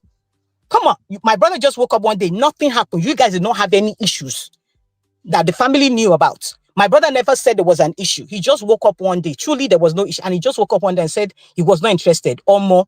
Even me as a sister, I will know there's a problem. Like, is either he has spiritual problem or mental problem. So if it is not one of those, the first thing I will ask is, what happened? Did you guys have any issue before? Because he cannot just wake up. But if you tell me there was absolutely nothing, everything was rosy, everything was fine, he just woke up, then there's a problem. But for her to have asked for the divorce twice while they were probably arguing, because I've said it before, I am married, right? I've said it before in my mind. I'm like, you know what? Year 3, I don't think I can do this. So I don't think I can do this. Why? Because I felt like I felt like the things that I was looking for was just damn near impossible. But I was even too afraid to even ask this man or even tell him what it is I wanted. Right? So, but in my mind, I'm like, I don't think I can do this for long. Can I do this? Like, this is year 3. No. So imagine we had an argument. I said that the first time. Then maybe a couple of years later, we had an argument again. I said the second time. And then this guy just wakes up the third day, like, you know what? I'm done with this. You cannot be threatening me with marriage or no marriage. I'm going to file the divorce. Then I now go and testify years later to say I am healed because my husband just woke up and said he's no longer interested. Am I okay? You understand? That's where I'm coming out here. So let's always put ourselves in other people's shoes. If really there was absolutely nothing, everything was fine, they had zero issues, it would be, the guy would say, I just don't love you. Like, I feel like I should be in love with you, but you're my wife and I don't feel that way. I feel like maybe I was just supposed to be a helper in your life and not to have gotten to this part. Yeah. Then you can say irreconcilable differences. We just didn't, we were just never meant to be, and leave it at that. But don't paint the man like he's mad, like he has mental issues and expect him not to talk. That's all I'm saying. Yeah, thank you. All right. UB, sorry. Yeah, thank you for clarifying that. Obviously, I didn't read that right. Oh. Hold on, Abby. Let Auntie Grace finish. I know, ask me to reply to Auntie Nkosha, replying to me. I want to say that when I talk about an engagement that ended, till today, nothing happened. So when I spoke to him, all he has to say is that, Abby, you were perfect. Nothing happened. I'm not and I'm saying this because you said put people in our shoes. This is my own shoes. When my parents spoke to his parents, nothing happened. But do you know what I realized happened later on? He was seeing somebody else. And as far as he was concerned, even if there was a ring on my finger, he felt like that person was a better fit for him. 2 years later, came back to apologize because he realized that person was absolutely not the better fit. For whatever reason, sometimes people offer people things. People offer people whether it's more peace, more happiness at the time. It may or may not work out long term. So that was my experience where a man kept telling me nothing happened. I kept looking at myself. No, I'm not perfect, but I was good to you. I have not done anything to you. Men do this all the time. Okay. I get you, but I understand you, Abby, loud and clear, but you don't seem to get what I'm saying. themselves all Uh, the time. The thing all is, right, all right. people do it Um, all the time. I've left a marriage less than 6 months before, and I initiated it. I don't really care. It is what it is, Uh, and today Yeah. he doesn't know the reason why, and I choose not to because we have a child together. But what I'm saying to you is that we need to normalize the fact that if you, for whatever the reason, whether you fall out of love, respect whatever reasons they have. The marriage is over. Why are we fighting over the reason? It didn't work. It didn't work. Move on. It doesn't matter what the reason was, whether it happens, whether something happens, whether something didn't happen. It didn't work. Yeah. all right. Thank you very much. Let me go Yeah. to Sister I Grace real was quick. coming from the angle that men does that all the time. Abby, my dear, I got you. But I didn't listen to what the man had to say. Haven't listened to you Auntie now, Grace, you are far and away. Oh. You are far away from your phone, ma. oh, sorry. Okay, we can hear you better You now. can hear me now. Okay. So Yes, ma'am. I'm saying that because I didn't see the write up from the guy, I was talking from the angle that men does that all the time. That I got you. But haven't listened to what the man writes. If that is actually the truth, something was actually wrong in the marriage. So she coming out to say nothing happened, we were good, wasn't good enough, right? Even though I know that when you are given testimony, you are not given all the time to say all you wanted to say. There are better ways she could have framed her testimony to say, thank God for what I went through. If possible, she was in love, she was looking up to the man, and then the man was not in love and it didn't work. Definitely, there was a problem for her to have initiated divorce twice. So that's what I just came to clarify, that because I didn't listen to the man, so that I was coming from the angle that women can actually do that when nothing happened. All right, thank you, ma. Thank Okay. What's the time now? Jesus Christ, time is flying. Oh, I think I have just like 15 minutes more to be here, but this conversation can go on. I just quickly want to go through a couple of things real quick, and then Abby can actually moderate the rest of the show. So help me navigate this, my sisters and everyone in the chat. Hold on, I want to put a break here real quick.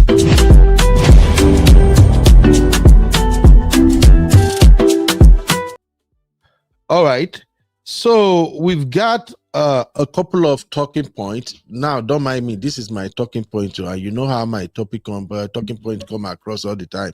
I'm always looking for trouble, so don't say, oh Ben, where did you put this off? This is just me trying to trigger people anyway. But I also draw this based on my coconut head evaluation of the entire situation. So we have not even finished number one. Everywhere don't scatter. So number one is unnecessary testimony. So we are cleared according to what everybody agreed on. People can share testimony in church. It is their testimony. So I admit I was wrong to say it is an unnecessary testimony. But again, the reason why I say it's unnecessary testimony is because of that shade that she drops there. All right. Number two, the unconventional wedding is what I quickly want to run over. What I mean by unconventional wedding is that we saw her first wedding, we saw her second wedding. Now, in this second wedding, she's happier, she looked radiant. I like her. I've never met her. I'm seeing her for the first time, but just from the videos, I like her personality, her courage, and I kind of like the guy too, because as somebody who is a wedding videographer, one of the things I tell my male clients all the time is this wedding, even though it's about your wife, you are also part of the wedding. It's about you too. This is your day, both of you. Whatever you got going on, you got to smile, bro. You got to be happy. And just forget everything. Today, you are both stars. So I think that groom, the husband, Sean, he did an amazing job. The smiles, the dress, the move, everything. even though it's a wedding I think is made for the camera. In fact, this unconventional wedding, the first thing I put there was social media wedding. But I'm like, if I put social media wedding, Abizino and the rest of the sisters will come after me. I said, okay, let me put unconventional wedding. Now, what makes the wedding, the wedding ceremony, what makes it more unconventional is the fact that they had the wedding in a train. It is the first. I don't know, maybe it is this social media thing that my wedding is better than your wedding. I don't know if it is That's competition or not actually whatever. what happened. That's not what happened. That's not what happened, Abby. The traditional wedding was different. That was where it started from. People were excited because of the rich Igbo culture, how they did it. It was themed Igbo oldies. That's what they said. Even I was excited seeing that two rapper, that star material, Isiago in action. That was where the talk started. You can see her Okay, gele, cool. not The conventional. train That's how is it what started. caught me. No matter how we describe the traditional wedding, Abby, it's still traditional wedding, right? It's what everybody has used to, right? It's just that the style, the theme is perfect. Is that not what you're saying, Mama? Yeah, but it's the traditional wedding that actually trended more than the white wedding, and I'm telling you the reason why.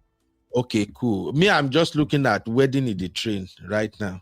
I've not seen anything from the traditional wedding. I just look at a couple of things since we were discussing about them since yesterday. Like I said, I don't know her. I don't know Sharon.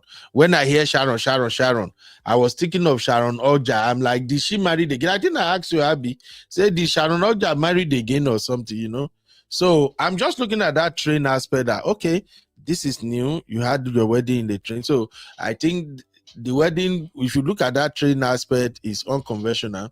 Now, I really don't want to dive into some other things that I noticed in the wedding because these are young couples. I want them to enjoy their marriage, however they go about it. That is perfect. The only thing was the one we were joking about, which other they kiss up, kiss down. Say maybe the guy is kind of shorter or something. But for me, honestly speaking, if she found happiness with a short guy, that is it. What matters in marriage is that you are happy. Wife is happy, husband is happy.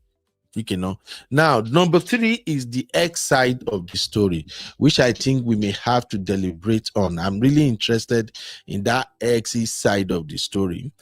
Now, all she said was, my husband just woke up and said, I don't want to be in this marriage again. Then the ex came out and the ex wrote 7 pages. But in all, if you read that story, to me, I think the ex is still economical with what he shared. And what I observed from the ex's side of the story is he's just trying to protect his current wife and he's trying to protect his image and his dignity. Now, the tone of that press release, it sounds patriarchal. I will be the grammar one that they use. It's a Nigerian men patriarchy or something. He sounds like a man who is in control or something, right? But I don't blame him. But do you know why I don't blame him? I discovered that the age difference between Sharon and that ex-husband is actually 31 years. Anybody knows that? Did you know the man is now 62 years old and Sharon is 31? Abby, did you ever check that Yes, out? now, Uncle Ben, I know that now. That's why I've been Okay, shouting. cool. I've been shouting since. Okay, cool. So the moment I discovered that they have this age gap, I'm like, oh, damn, this is Ned and Regina. Because it means the husband is already 31 freaky years old when they gave birth to this little girl. So now, I don't know when they met or however or what their journey is. When I read the story again, although I send out to school, I pay for this, I pay for that, that is giving me Ned energy. That, okay, this is what you people do when you have money and you want to marry a girl that is way younger than you. That's what you end up doing. And I'm not trying to throw brotherhood under the bus here. This is just my own personal opinion. If you are old,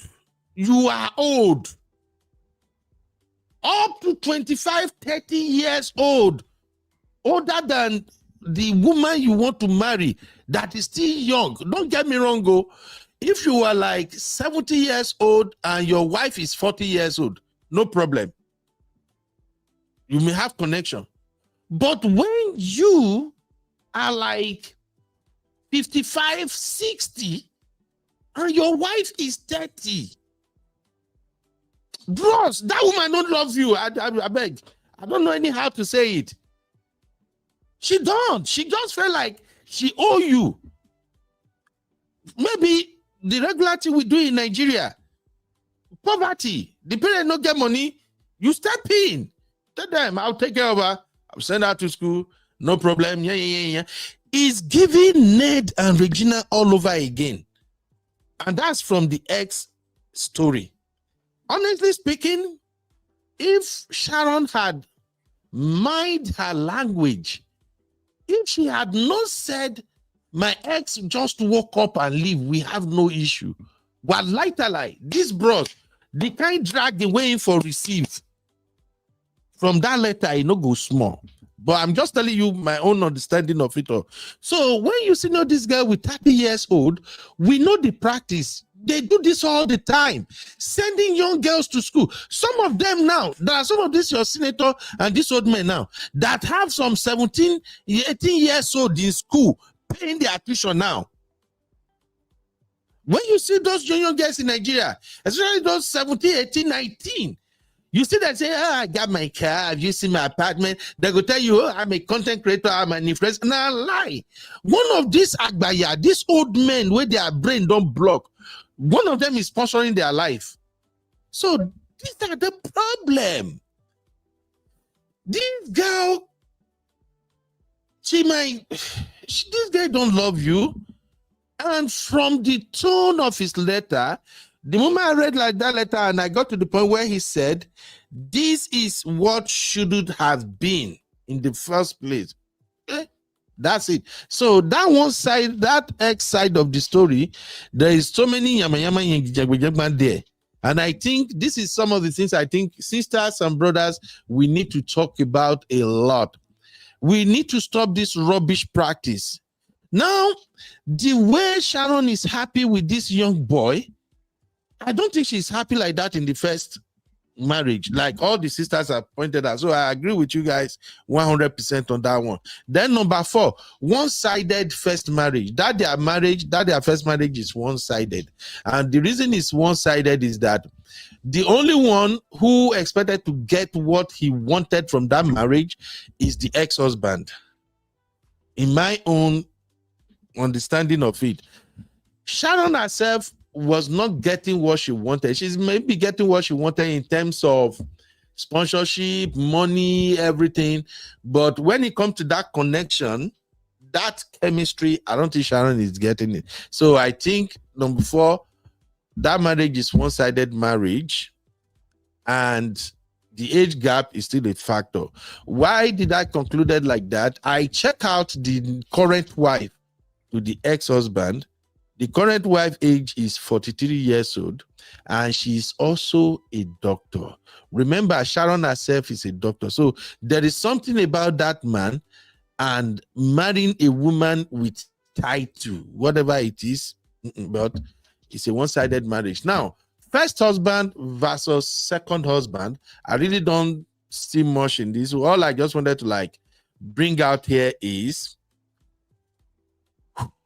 the first husband has moved on with his life. And I think from what he wrote, there are some regrets, not even some, many regrets. Me, myself, I can't imagine me. I never reached 60. I can't imagine myself being at 60-something, spend a lot of money on one young girl, and then I now see one small boy jumping all over the place, having wedding in a train with the girl where I take my money, send go school until she become a doctor. Take my money, set her up, started investment and everything. That man said a lot in that letter, but he didn't say much. Remember one time when he said the girl was losing money in that investment that he has to bring money to finance the business again? Remember when he also mentioned that debtors were calling and he has to settle all of that? So that first husband has moved on, but I think he has a lot of pain in his heart too. And that is why he sounded that note of warning in that letter. Nobody should carry this news, not even bloggers. If anybody dare carry this news, I'm just like, bros, take it easy. I understand where you're coming from. I pity with you as an emo. But that's now the second husband. However, again, spare me. I don't want to talk about Sean. I saw a couple of things, but I don't want to dive into it. Maybe I might be reading it wrong. Okay, I might be reading it wrong, but it is what it is. I don't want to talk about that. Lastly, the last question I was going to ask, and part of my talking point is still in love with the ex. Do you think Sharon is still in love with her ex-husband, or you think the ex-husband is still in love with Sharon? That's my final take. So, Abby, I'm going to send the screenshot to you in case for further moderation, but that is just my take of the whole picture. Yeah, Now, but then sorry, I have to leave at 8:30. what is the time now? 7:30. Okay, meaning you have 1 hour, right? Yes. And when you want to leave, you leave. It's okay. So I just wanted to like drop the talking point, and then let's see if we can extract as much lesson as possible. So first, hey, Sisi, I see you. You're welcome. Sister Rose, well done too. So first off, if I may ask, wow, how do we solve this problem of older men grooming younger ladies? We can't solve it with What do with you the mean we rate can't solve it? we can't That solve one cannot be solved. the rate of we Forget have forget about it. Okay, over to number you, one, Abby, and we have a very high rate of poverty in that country. One. Secondly, a lot of women have been brought up to marry for stability. Now, that stability could mean different things to different people. So it's different across the board. So I don't really think that that's a thing that's going to be solved. And culturally, it's never been an issue in Nigeria. It's never really been an issue in Nigeria. Yes, we're seeing a lot of these things on social media, but Uncle Ben, how was it when you were growing up? There were older men that were getting married to younger girls as third, fourth, fifth wives. So culturally, we've not, as a society, we don't necessarily see anything wrong with it. It's only now with social media and feminism where people are talking about it, where there's a certain age where it becomes an issue, right? But as a people, as culturally, there's nothing wrong with it from our culture. Do you understand? So I don't think that is the issue ultimately, because there are also women that are very, very comfortable with it. There are women that are comfortable with it. I'm only just there to listen to people that even say things like, oh, because you're even more advanced in age, you need to look for someone that's 10 years. Because even for me, 10 years is even a lot for me. Especially because with my parents, there's 4 years between my parents. I can't understand it. And I made a joke today on the backstage where the one time that I said, okay, let me speak to an older man for like 3 weeks. This thing that's happened between Sharon and her ex-husband is very funny, because I was joking about how they don't play. They don't play. Everything's always maturity. Everything's always very serious. Why are we serious? Can't you laugh? Let us play, you know? So I can imagine that there's also that age disparity here as well. The age gap is ridiculous, where the man is even thinking, this small babe, this small girl, why are you kissing me in public? I don't want to kiss. I don't want to do this. Meanwhile, there's Sean on the other hand that is just there, a young boy, and just willing to dance, get on the train. Can you convince this old man to go and marry you on the train? Why should people marry on the train in the first place? Anyway, let's just keep the conversation rolling. Why should people marry in the train? No, even me, you can't carry me to go and marry you in the train. So what happen? Uncle Ben, you're old now. Are you young? I agree. You're old. So you are not a good example. But I'm just saying things like, I'm just imagining I'm not a good example. I'm just saying things that young people Gen Z. all the time. Okay, Ben, imagine me telling my husband now that he's 45 now, I'm going to marry Mr. Coco at 45 years, and I'm telling him, clock it. Will Mr. Coco tell me per back? He won't. He won't. These are the issues. These are the issues. I'm done with you, Abby. No, sure. I will not tell Mr. Coco, come, let's go. We're going for sushi dates. Mr. Coco will say, no, he wants a banner for Riro. These are the issues. So, anyway, joke. All right. But yeah. Sister Natu, you see the talking points already? What are you going to add, my sister? I see it. So we talked about number one already. We talked about number two too. Yeah. The X side of the story. Like I told you earlier, everybody's story will be from the angle on which they are standing, so we cannot see from the same side. The first marriage was one-sided, yes, I will agree. There's no chemistry, like you can see from that video. Like Baba didn't even want to do keys, small keys like this. Did you see the keys in the second marriage? Did you see that? Did you see everything that was going on? So it's just crazy. I don't want to compare both men because they are two different people. But I think Baba got entangled with the first husband because of everything that he has done. So in Hausa land, right, people have that thing. Maybe like a guy working with your dad because he's so good to you, the man will just say, okay, I give you my daughter. Or because somebody has been so helpful. I have one of my friend that the day that he was getting, oh God, God, God. The marriage didn't last 1 year, sha. They had a son from that union. But the girl that he married was his cousin. He didn't like the girl. But because he was extremely nice and helpful to the uncle, so like custom where you can marry your cousin from your mother's side. That sound is coming from. Yes. Mm-hmm. So he now, yeah, they just called him and say, Umar, where are you? Today is your wedding, you and Safia. And they just got married just because of how Umar has been diligent working with the uncle and be super helpful. He has helped the uncle's company scale up and has been making so much revenue. The man now gave his daughter to marry. The last 1 year he produced a son. But for me, seeing what happened between her and the first husband is something that is common on my side. I'm not gonna see it as strange. But look at the age difference. And Yeah. him coming to come and say all the things that he did for the parents. I just feel like that was wild. And for one thing that I've learned working with Ola, right, there are some things that you don't feed their energy. That's just the truth. Like, don't be too in a rush to say your own side of the story because you want to clear yourself out. I'm just going to be honest. I know sometimes people feel like there's a need for you to say your own side of the story. I think I've grown past that. Whatever you want to feel is your own perspective of me. That's your own perspective. We need to normalize people seeing people different from what we're seeing them. Like I said, somebody might come and tell you that Natu is not a good person. And you be like, are you okay? This is not the way we know. And the person probably might not be lying. You probably didn't have good experience between me and the person, and you can't tell the person to see me as a good person because it's not going to work. So if she just said that one line, I understand that that one line can be a trigger for some people. That's where you understand the level of maturity the first husband has. Because I'm not going to lie to you, Uncle Ben. You see that one line cannot trigger me.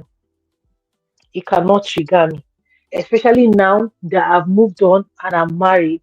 Like everything that I have to do now. If you're married, right, a lot of things that you have to do, you don't consider yourself alone. You also consider the effect of that thing on your partner. Now, some year people will go and sit and start analyzing the ex-husband's marriage to the new wife. If he's the problem, he just woke up one day. And like Allah is to tell us, people that are not self-aware and don't have that level of emotional intelligence will never believe that there's something that he just woke up and just walked away because he doesn't want to do. No, I'm telling you, the biggest part of all of this is communication. And you have to also understand that it's not all men that know how to express themselves.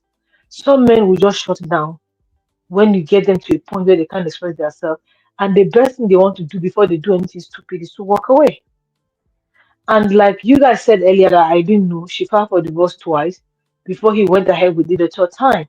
So you can see that they're already living in loveless marriage.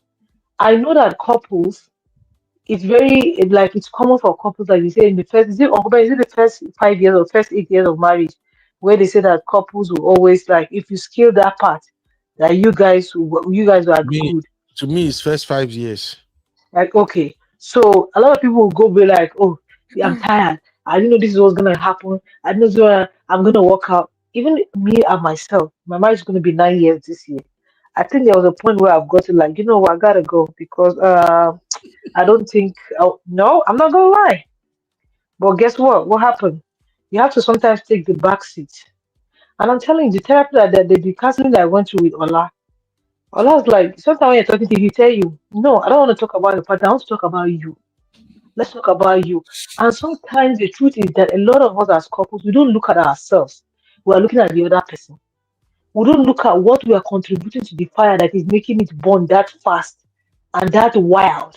We're not seeing that. Sometimes you're even the one that's bringing the petrol and putting in the fire. You don't even know. Sometimes at the matches where you hold start the fire. Do you understand what I'm saying? So, like Auntie Grace said earlier, for me, that what she has said, I don't see that something that would trigger me, honestly speaking. If I have healed and moved on, I don't see it. But I just feel like he was a little bit petty.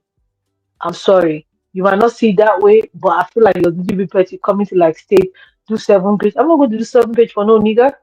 If you come and say, oh, not to they say, yeah, this person dated, this person, this was, I used to say, tell them now, whatever they say, I said it. I have an in-law that Okay. is moving wild right now. I don't want to explain, oh, I feel it. No, go ahead. Whatever perspective you have on me, go and deal with it. I will let the other person. I told you in the WhatsApp group earlier. I said I had an ex that did something and they came and said, oh, this person said this. I said I will let the other woman explain. You know what's the story with the other woman? He used the other woman to break up with me and engaged that girl after 2 months. That girl left him for somebody else and went and got married behind his back. And they now went to return his dowry the night before her wedding. That was what they did to him. That's why I say I will let the other person explain. But sometimes, lack of patience does not allow us to see very well past our nose. And then the last one, what was the last one? When the sixth one, this write up is covering it. Uh, Is it? I don't think he's still in love with the ex. I feel like he felt used. okay. That's what I feel because he did a lot for them. From what he has said, I think he did a lot, and he shouldn't have ended up in marriage because there was no love, but he ended up, and I think he did not get what he think he should get. All right. Thank you. So 9 months, Baba threw towel. Simon, I take a no bath again. Thank you, Sister Natu. Thank you for your take. I think we'll just be wrapping it up from this end, unless All something right, else comes up. adios. Thank you, Sister Natu. That's very Thank good. you, Cincinnati. Honey babe. Oh, there's a lot of talking points. I'm not gonna lie. For me personally, as Yeah, someone that has been most divorced, of them. as someone that has been divorced, it's been 10 years. It may not have been long as this lady. I think it gets to one stage, and tell me if I'm wrong. Both of them, as in the ex-husband and this lady, they're both remarried, correct? Yeah, the Is that ex-husband correct? married after, yes, the ex-husband married after 1 year, and she married after Okay, two. but so what are you talking? Like I said, to me, unless it's a recording and she didn't intentionally put it out there, I really don't see the point of talking about something when you're happily married to someone else. He's given this DF vibe. You know, when we talk about DF, that still talks about his ex, even though he's married. It's cringy. It's weird to me. They're both remarried. It really doesn't make sense to me to be talking about an ex because I would have assumed you've got to a stage where you've healed, you've moved on, and you've married someone else. In terms of the unconventional wedding, no comment. In terms of the ex side of the story, again, I say this. I've got to a stage when I think about my ex, I laugh. I laugh. I just think, whatever. And I move on and I keep it moving because, yes, when it was fresh, when it was hot, it was hurtful. But I've got to a stage now where I've not even remarried. These people have remarried. I've had situations, and I remember when the divorce was really fresh, I was so caught up, and I'm glad that Sister Natu said, in showing, oh, that he said this. I wanted to prove myself. No, it wasn't like this, or this is why. If my ex still talks about me today, I really don't care because I've reached a peace in myself where I don't care what he says because I know what happened and it's been 10 years. If you're still being affected by what your ex is saying about you, then I think you need to really look at yourself. Okay. Now, the husband, in terms of replying, I really think that do you really have to reply? You know what happened. You're happily married to someone else. Why do you need to do a 7 page thesis and dissertation? It don't make sense to me. I don't see the point of replying because I just What do think you that mean you don't sometimes see the point to reply, honey babe? no, why? You're married to someone. You see, when you're talking, I say this all the time. When you're still talking about your ex, I look at you in a certain way. Is it that you've not moved on? Is it because to me, if you're married, it's like when we talk about DF all the time, he keeps talking about his ex. He's married to someone else. Your focus should be on your new wife. Whatever the ex said, you should have reached a stage of maturity where you brush it off. It was a bad Sorry, honey relationship. babe. You see the Are you gonna let title of me? our show today, honey babe, right? Yeah. Hmm. Unprovoked. Unprovoked. The husband, the listen. ex-husband did literally nothing. She is the one Again, who went to church and Uncle Ben, give so this unnecessary let me, is testimony. honey Uncle Ben, her can I opinion. finish what? Yeah, Okay. this, All right. you're not. What I'm trying to say to you is that I just said at the beginning, they're both remarried. They shouldn't be talking about what happened because, as I said to you, you are now remarried. People that are still talking about their exes, there's unresolved issues. And again, I say, why are you getting married if you still have unresolved issue with your first marriage? Going back to what she said, again, I said she shouldn't have said anything. Going back to the husband, if you're at a stage of peace and you've now decided to marry someone else, what your ex said doesn't matter because you got to the stage where whatever she says doesn't have power over you. If my ex says rubbish to me, which if he does or if he doesn't, I've got to a stage after 10 years, it doesn't matter because I'm in a place of peace. I don't need to prove that what he said wasn't true, or I need to kind of justify. This is what happened. This is why she said this. It doesn't matter because you should be at a stage in your life where you're mature enough to realize whatever she says doesn't matter. That's all I'm saying. I just find it really cringy where you're married to someone else and you're still talking about your ex. Whatever they say, you know in your mind exactly what's happened and move on. Stop talking about it. Can you bring back the other point? Sorry, Abby. I don't have them. Did you Uncle take them Ben has off?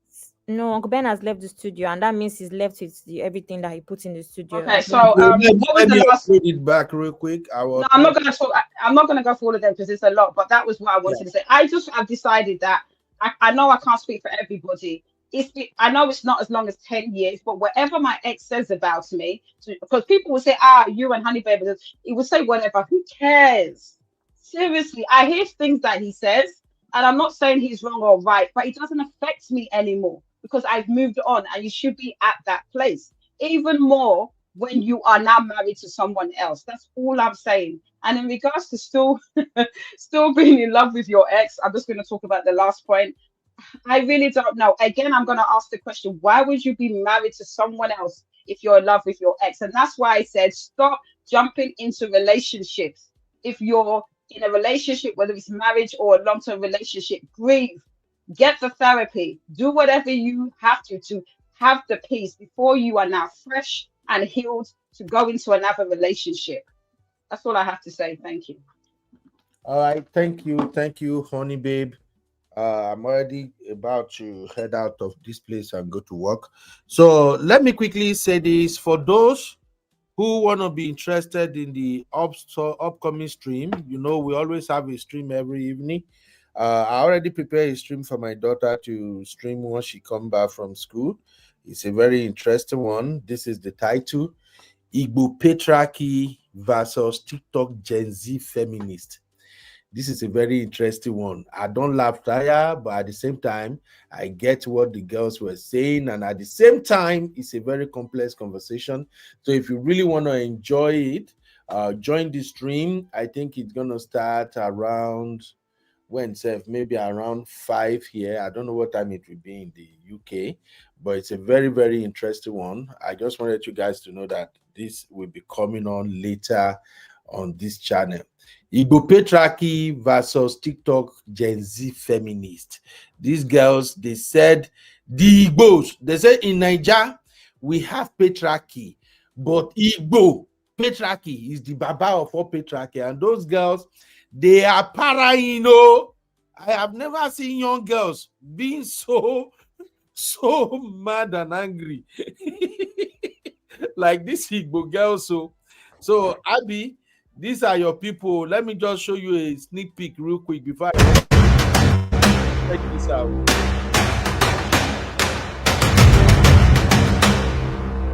About Igbo patriarchal system, people know they understand the depth of what it be. Now let me now break the depth of what Igbo patriarchy can do to a woman. You see, as I did now, as an Igbo girl, I didn't follow my husband, also for this world, make him everything he is in this world, dig my life for that man. But if I not born man picking, everything that I worked for with my husband will be taken from me. nothing will be left for me. Make una dey follow me, make I dey explain now. As an Igbo girl that is going to marry an Igbo man, God forbid I will not do it. Everything that I work for is automatically my husband's the moment he marry me.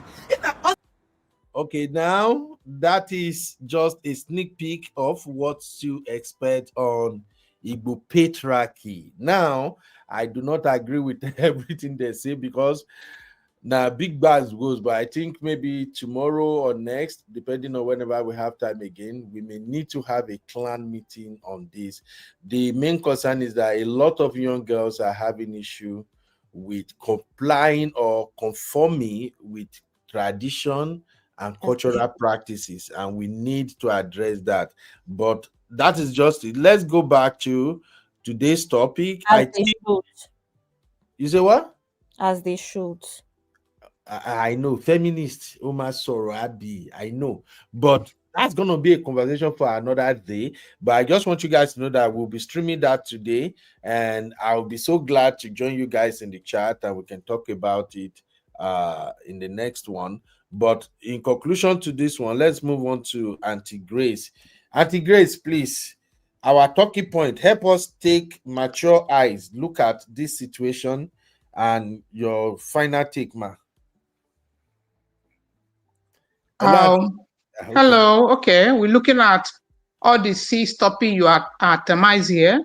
Yeah, just the talking point. We have covered number one. I just kind of touched on the other, but you can choose anyone you want to speak on. Okay.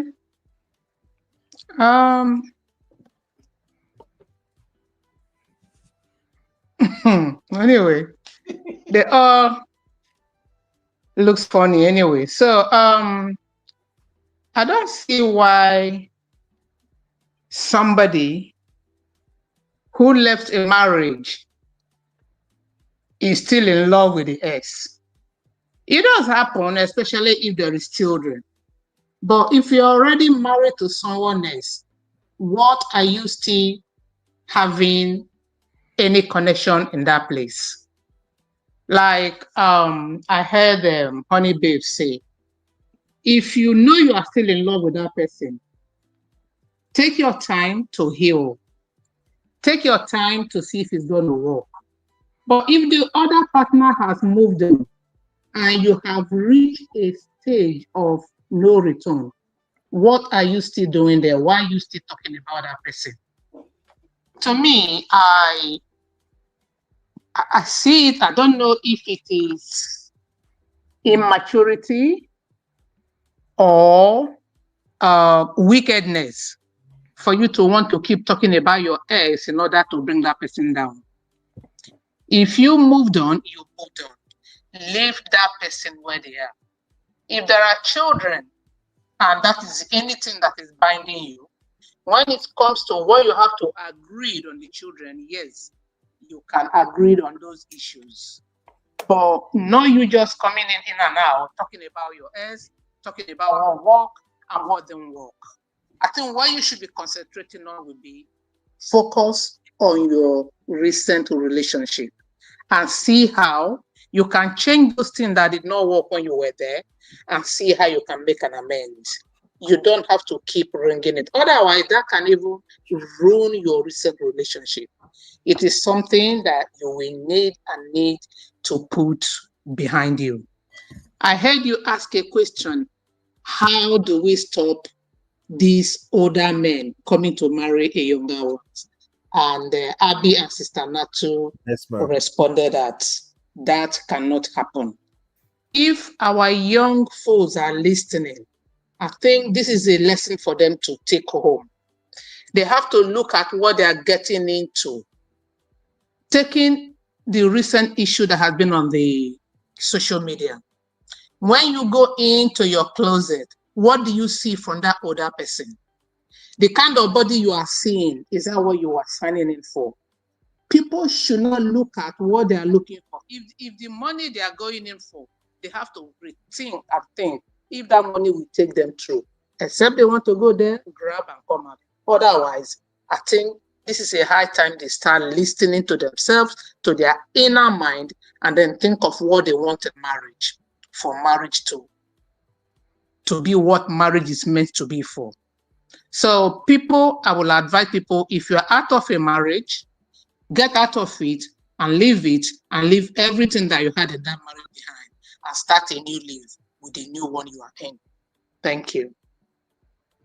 Thank you, Auntie Grace. Thank you, Auntie Grace. That was really, really good. We enjoyed. All right, Abby, over to you.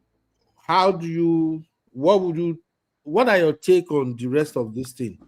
If you can break it down and close it out for us. Hello, Sister Chinye, you're welcome. Cool Mama, the real Mojo, thank you everybody for your contribution. We see you. Thank you very much. All right, Abby, over to you. Uncle Ben, it's just dawned on me that her testimony might not have been unprovoked, though. Let me tell you why. I just realized a couple of things. Number one, this woman, and rightfully so, was probably hurt because her husband married somebody within a year. And like I explained before, so was it really unprovoked, or was it an opportunity for her to say, look at me, I found happiness too? I'm not saying it's right, but I'm just trying to put things into perspective, right? As to how human beings think.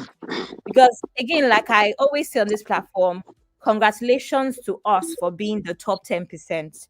Congratulations to us, for being women that have healed, women that are strong, independent, have things going on. Congratulations to us, but that is not every woman. We see it every time. We're not average, right? So, like I always say, it's important that we don't judge people based off of our own standards or the things that we have accomplished or where we are at in life, because even us, we've had down moments and it's taking some work to get here. And what I see, which we've discussed this briefly on a previous show, where people don't understand, Uncle Ben even said this himself, people don't understand how difficult it is to heal from a marriage that was very financially stable, or from a relationship that was financially stable. People don't understand how difficult it is to heal. So you expect this woman now to heal from this marriage, your dogu, that basically is the reason that she has what she has. It's not that easy. People don't talk about that a lot. Where yes, you're healing from whatever emotional scars, but another aspect of healing is actually the financial aspect of things as well. It is not easy. And that is why I believe Sharon also, in a sense, might not have been happy or felt like the man was, the best fit for her. That is why I feel she was conflicted with the divorce as well, where I'm offering a divorce because I'm not fully happy, but how can I leave this? How can I leave this man that has offered me this much stability? This man that sends my siblings to school. This man that sent me to school is the reason that I have my business. Not only did he invest in the business financially, he gave her first couple clients that put her on the map. And now she's very popular in the East for this wedding planning thing that she does, right? So I just realized that to us, it is unprovoked, but to her, she might feel offended that he moved on that quickly. Most women will, because essentially, even if the man denies it, that he did not know that woman before, and there's no evidence that he knew the woman before, most women's conclusion would be that that woman was in the picture before our marriage ended. And that alone can make her hold a grudge. So is it really unprovoked? I don't think it's unprovoked. That's what I'm going to say. Now, still in love with the ex. I don't think this is a matter of ex. I don't think it's a matter of being in love with the ex. Sorry, Abby. Are you making a case now that her testimony was actually provoked and she intentionally want to shade her husband? She might Is that what have. you are saying? We're all making assumptions here. We don't know people's intentions, but I just realized that she might have. She might feel a bit slighted that this man married somebody within a year. And is it not valid? Honey babe, is it not valid? A year is not a long time, It's valid, but I think the issue I have is that, like I said, I went through a lot of emotions when I divorced, but I had a circle of friends and it wasn't online. The issue is you can have those genuine emotions, but you don't need to go online and talk about it.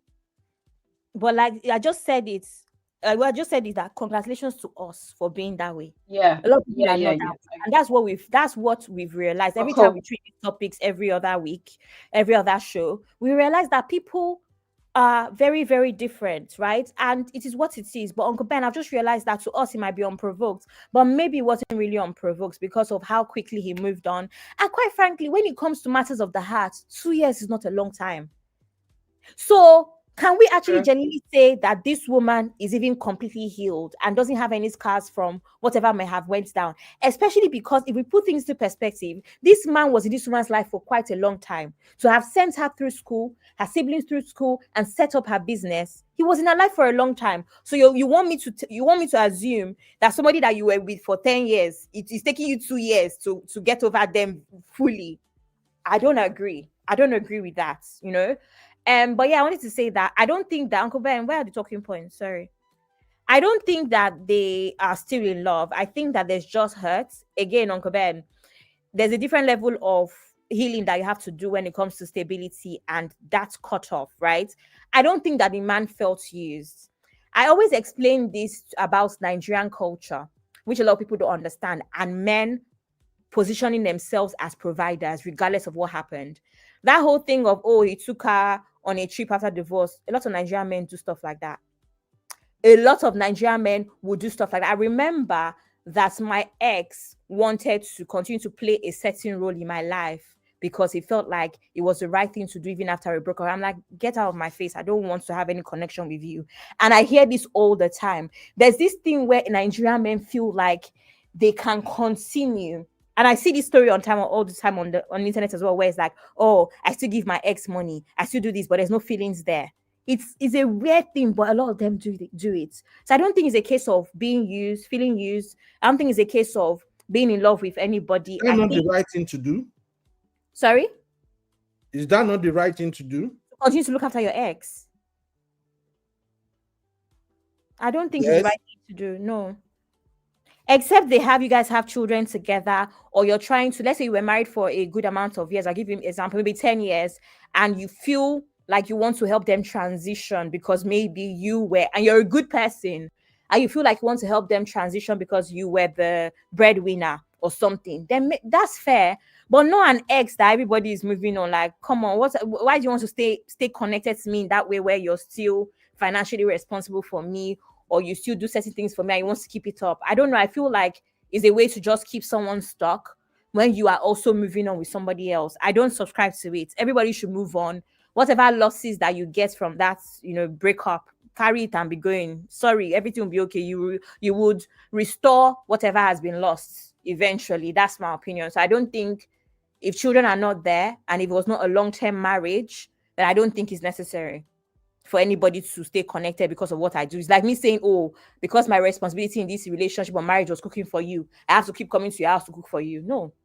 Whenever the marriage ends, you lose the privileges that come with that as well, in my opinion. Or the relationship, you lose the privileges that come with, being in your life, and vice versa. That's what I think. But yeah, that's basically all I have to say. Abby, you know, so you sabi find trouble. If we have to go by what you're saying right now, that means you have to return everything the man did for you during that relationship. You don't have to return, Uncle Ben. What I'm saying is, I'll give you an example. I have a cousin who 2 years later, he still pays because of how they've done, in the UK. I don't know if it's the same thing. I think it's the same thing in America. In the UK, how you can have a phone contract and add people on. Or you could have even something that's very common, actually, Netflix, right? I used to pay for the Netflix I have family Netflix. So my brother, my sister, my dad, I'm in charge of all of those things. Apple Music, Spotify, I'm in charge of it for the family. So with that, my ex, he also was on it because it was just easier, because anyone that knows about Netflix knows that those that use Nigerian cards, they often get into issues with paying for it and all. So I used to handle all of those subscriptions generally, even when I was engaged to my ex as well. So it's like me deciding that I will still leave him on my Netflix, I will still live in on my whatever. It's not necessary. Some people pay phone bills for their girlfriends, they put it onto their own bill and all. That's not anything that's necessary when you break up, Uncle Ben. That's what I'm saying. It doesn't mean you have to return anything. I'm saying that moving forward, all of those responsibilities that you took on, I don't think you need to continue. That's an example. Do you understand, Uncle Ben? Not that you have to return. Yeah. Good point. Don't continue. There's no need to continue, because it's a way for you that you're trying to heal. You're going to keep getting stuck. Meanwhile, men are very good at compartmentalizing, where they can keep you because they feel like you could be, you're a good person, but they don't really love you. You're not their real type, but you're a good person. Men will be happy to still be in your life because you're a good person. Meanwhile, you, the woman, it's harder for a woman to be friends with her ex and move on genuinely to the next man.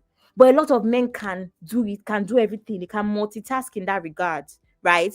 And that's why you have a lot of girls that have exes that they think that they will reconcile with in the future because the exes are still nice to them. No, the man is moving on to somebody else. He's not reconciling with you, but he's still nice to you. Men are very good at that. As long as you don't do a man dirty and you're a good person and you just do not work out for whatever reason, chances are men are going to want to be friends with you. That's why a lot of women can confirm in this chat that the average man, if you do not do anything to them and they want to end the relationship, they always end on a note of, we can still be friends. And me, I always block you because friends for what? You really want to be friends with me because you actually, in a way, have gauged that I'm an asset. And you don't really want to lose contact with me. But no, you don't it want could to be be with because me he's either. just a nice man. No. We know, honey babe, please come in. We know why men do that. Like, you know that I'm a nice woman and you don't really, but really you let want me to go. be Yeah. in my life. Yeah. That's why you always want to be friends. Mm. And you also think that because most men know that women are very vulnerable as well. So I could also be a fallback option as well. Men know what you're doing most of the time, Uncle Ben. Women During find cold season, right? When it's cold. well, that's why you find a lot of women will still be sleeping with their exes for 2 years if you're not careful. Yeah. Meanwhile, the ex Yeah. is building It another happens. relationship outside of the relationship that's ended. Now Exactly. you've gone from main chick to side chick. They've demoted you because you're just there for Hey. convenience because you are a nice person. That's why I always preach here. There's no need to be a nice woman. Why are you being nice? You need to be slightly wicked. You need to be slightly wicked. But Uncle Ben will say, Abby, you've come again. So, Uncle Ben, I think that's it, really. Okay, you made a very good point, but at the same time, I don't think men, the only pushback I have is I don't think men still want to be friends with their ex because they are wrong or maybe they are guilty for leaving out or something. We are different individually, all right? For instance, even though I've been married for a while now, many of my ex, not plenty, when I no come for me, just a couple of them, we still talk every now. They not like talk, chat every day, no. But let's say somehow, maybe Facebook, we see each other, hi, hey, that's it. You see what I'm saying? Nothing attached. You don't necessarily want to become enemies because you are not together anymore. So Abby, I No, understand. we're not enemies, but I will shall block you. We're not about enemies. You block me. I will still block you, but I'm not enemies. Enemies. I don't have any enemies now. Because why do you want to, why am I not going to block you? What do I want you to do? I beg. I will block. There's none of my exes that I cannot call. You can't block me. You don't have to There's block none of me. my exes that if I call any of my exes now and say I want 10,000 pounds, they will say Abby, this is where you Gen Zs are making mistake. But I will block you still. Why would you block ex? So for what? The ex, the relationship just don't work. Because I've never. Okay, I'm not going to lie. My last ex actually blocked me. Your last ex blocked you. I'm done with that. God, I beg. That's the only person that ever blocks me in my life. It shocked me. It's very painful. That blocking thing is painful. He was the one that blocked you first.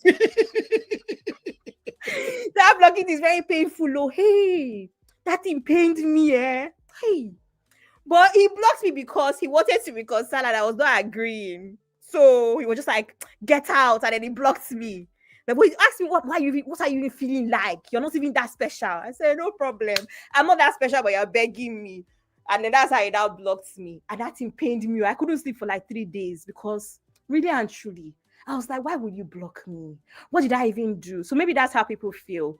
However, Uncle Ben, for me, again, men don't have boundaries. Men often don't have boundaries. Some men, before Chucky comes for me, some men don't have boundaries. So I feel like as a woman, it's very important for you to set those boundaries. If any small thing, you finish breaking up with a man, he will not come and do after 2 weeks, just checking up on you. How are you feeling? How do you think I'm feeling? We broke up. I'm heartbroken. But I don't need you to come and check up on me. I have friends and family for a reason.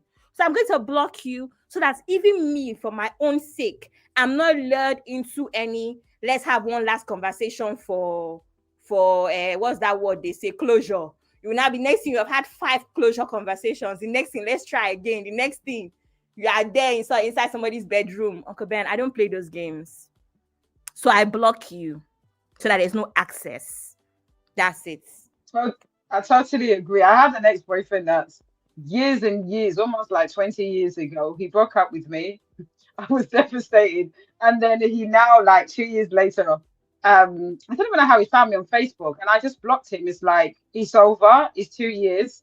You've moved on. Why are you looking for me? I do agree that unless you initially were always friends, if you are dating someone and you're suddenly not together, I think it's best to cut it really hard and brutal. Block, delete, no access, and just move on. I think going back, I've seen friends that, like Abby has said, that have gone back and forth because, you know, the guy will convince them, let's be friends. He will convince them, let's try again. And next thing you know, you're calling her, where are you? She's telling me, yeah, she's at her ex-boyfriend's house. You see?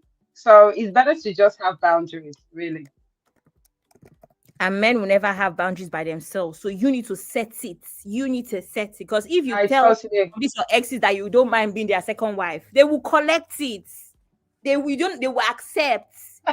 So you cannot, you have to put the boundaries in by yourself, Uncle Ben. That's ladies, what you are saying is that you have not been in that situation whereby you and your ex, you can have one more kiriwa just for the road where you are breaking up.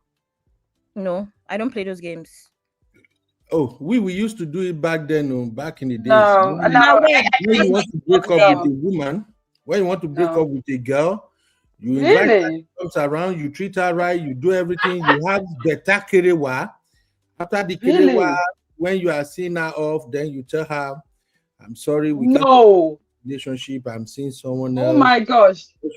That's terrible. Is that a bad thing to do? It's a way. No. It's a way of keeping the memory fresh. Una bye. This is why you block. This is why you block men. Exactly what Uncle Ben said is why you block men after the relationship. It's not horrible. You don't have children. I'm not Uncle Ben. That's really bad. So you would invite me to my house, enjoy 1, 2, 3, 4, 5, and then you have the audacity. No. Then you have the audacity to tell me that it's over. The way I will beat you finish. No way. Honey, babe, he's called one for the road. We know That's both men and women back then. It's a very good way of saying, okay, from now on, we have nothing to do with each other. But really? Yeah. But you know you're gonna create enemies. That's when you have a girl moving mad because of things like this.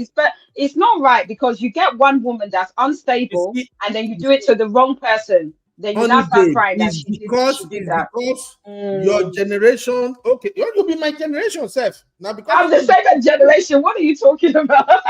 It's because nowadays people really don't understand how to break up. You people use breakup to break up. Breakup is always a war zone for you guys now. No, so that's how you break up. Are you serious, UB? That's how you used to break up back in the day. That is one of the coolest way to break up. Honey baby, still come on. Honey baby, still come on now. You find a lot of people that go. Really?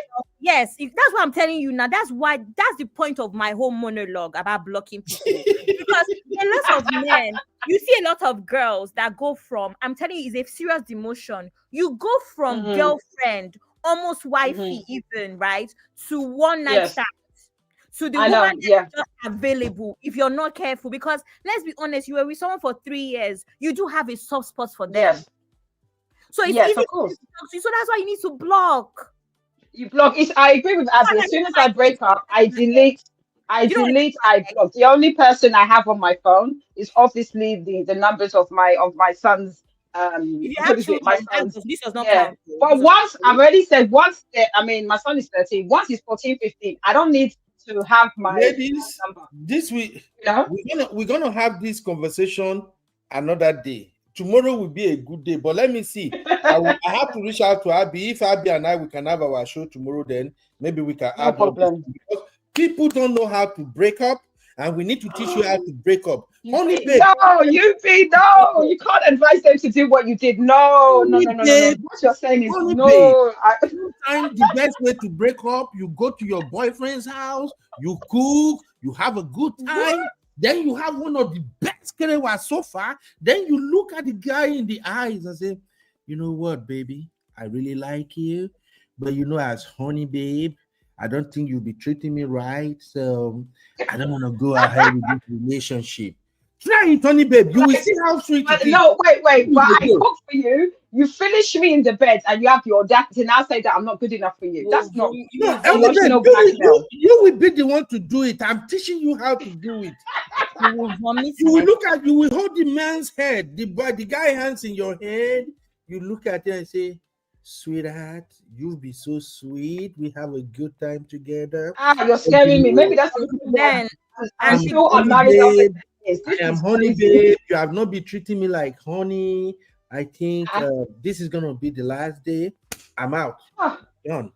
Uncle It's so You know Ben, sweet, that can honey, mess babe. with You will feel you know better. that can, no, that can mess with someone's psyche. I mean, obviously I'm very mature, but for some girls, someone that did that to them, that can mess with their psyche. That's a very cool way to break up with someone. I'm being the guys, yeah. tell me if I'm wrong in the comments. It's a I'm telling you that, very honey babe, you will nasty vomit way to my break up food. with someone. That food, I will Again? press your neck. It will come Oh, out. Turkey, Abby profile is the one that we have in the studio now because whenever Do you know what, honey babe? Do you know what I told Yes. my ex? I told my ex that Yes. no problem, I okay. will forgive him if he goes and asks my mom for forgiveness. He was looking at me, I was looking at him because where are you going to see my mother? Where are you going to see Abby, her? please, I have to go now. Everybody, Okay, I'm No so bye. problem. sorry. All right, no problem. Another time. Everybody Thank you come very much, guys. Bye, honey babe. Ooh. Bye, real fam. Catch Bye. ya tomorrow, maybe. Yeah, thank you, Abby. Thank you, Chucky. So, Night. Chucky, Abby profile is what we have in the studio. We are using the same login, so that's why you are seeing my head. Well, you are seeing Abby head while I'm talking, and I like that Abby face too. You know, so even though she's stubborn, it's good people see her face. Well. All right, Abby. Thank you very much, my dear. I'll see Later, everybody. trouble uncle.